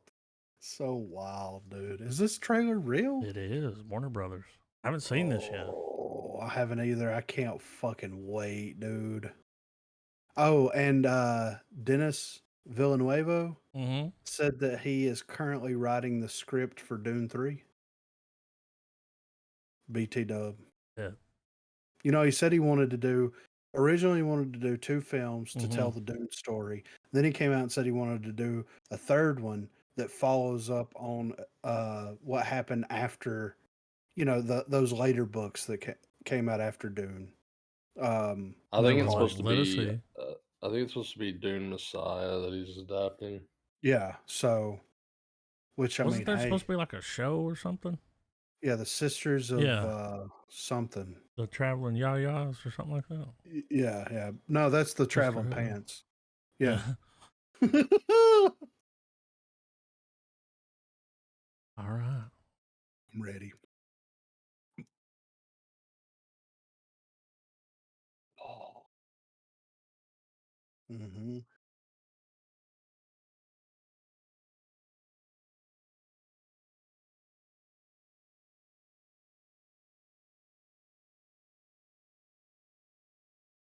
Yeah, Austin Butler.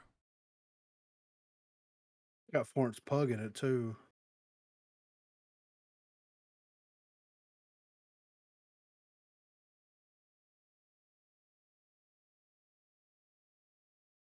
Timothy and the Argonauts.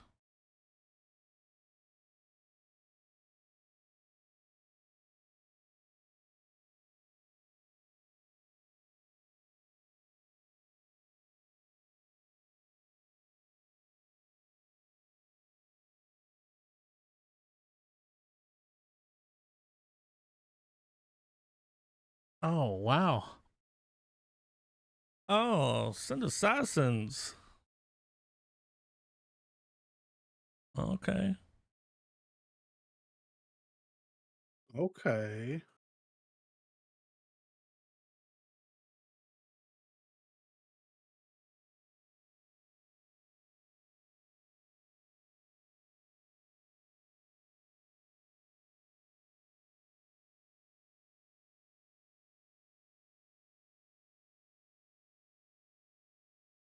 Mm.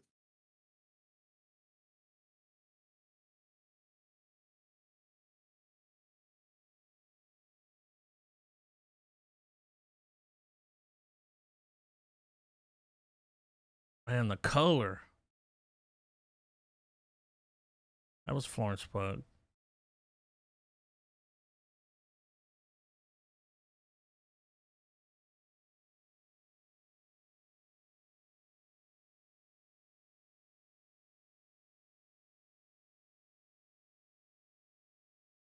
This shit looks epic, man.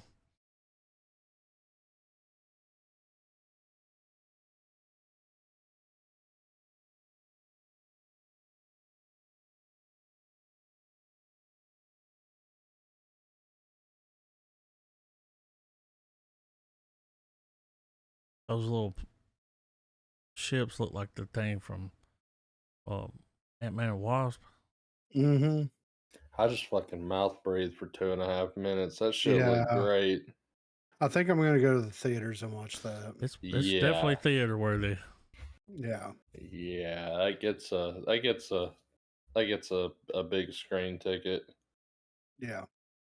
It looks so good, man. Damn. I can't wait to just go off about Veg how out. great. Yeah, That music dude. was on point. Yeah. Silence. Can't wait, man. Never thought that they would be able to do it. They're doing it. He's doing it, man. David Lynch is like, all you need is a budget. Yeah. And right. VFX. That helps. He filmed the unfilmable. Yeah. I tried. Today's forecast is dry. Much chance like of my rain. sense of humor. Yeah, no Crazy chance clown of rain. time, you know? All right, Devil, the British secret agent. We're at the Okay. end. Okay. They're doing their own version of The Kingsman. Oh, dude. I thought that was every Bollywood movie. Yeah. Why is it doing this? Back it up. Play it from the beginning.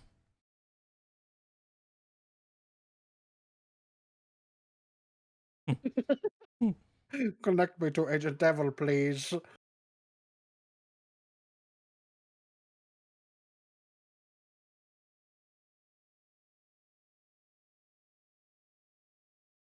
The budget, though. Mm-hmm.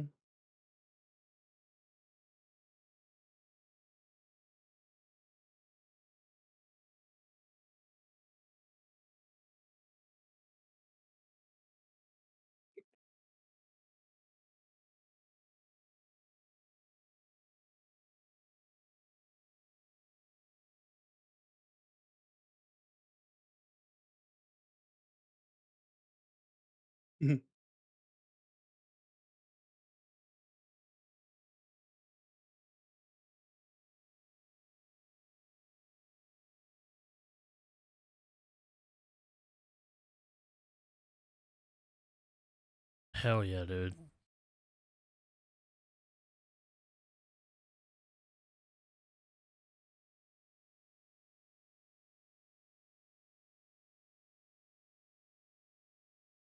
Oh. Damn.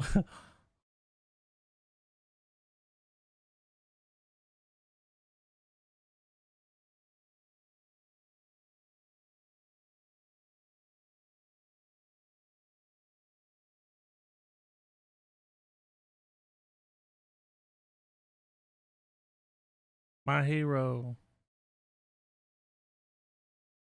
I mean, dude.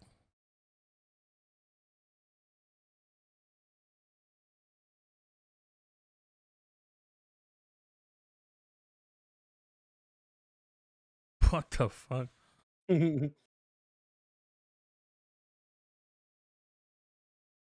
Don't fix your mustache.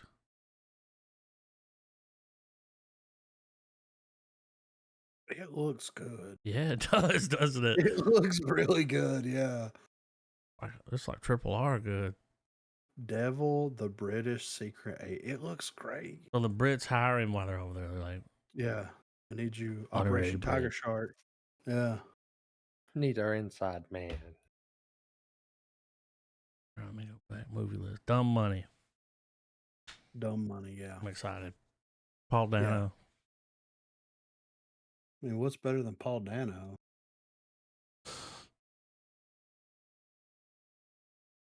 I can't think of anything.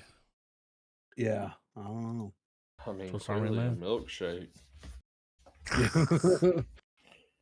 Drainage. But I yeah, think that covers it, right? man, the check's in the mail. And the flag's raised.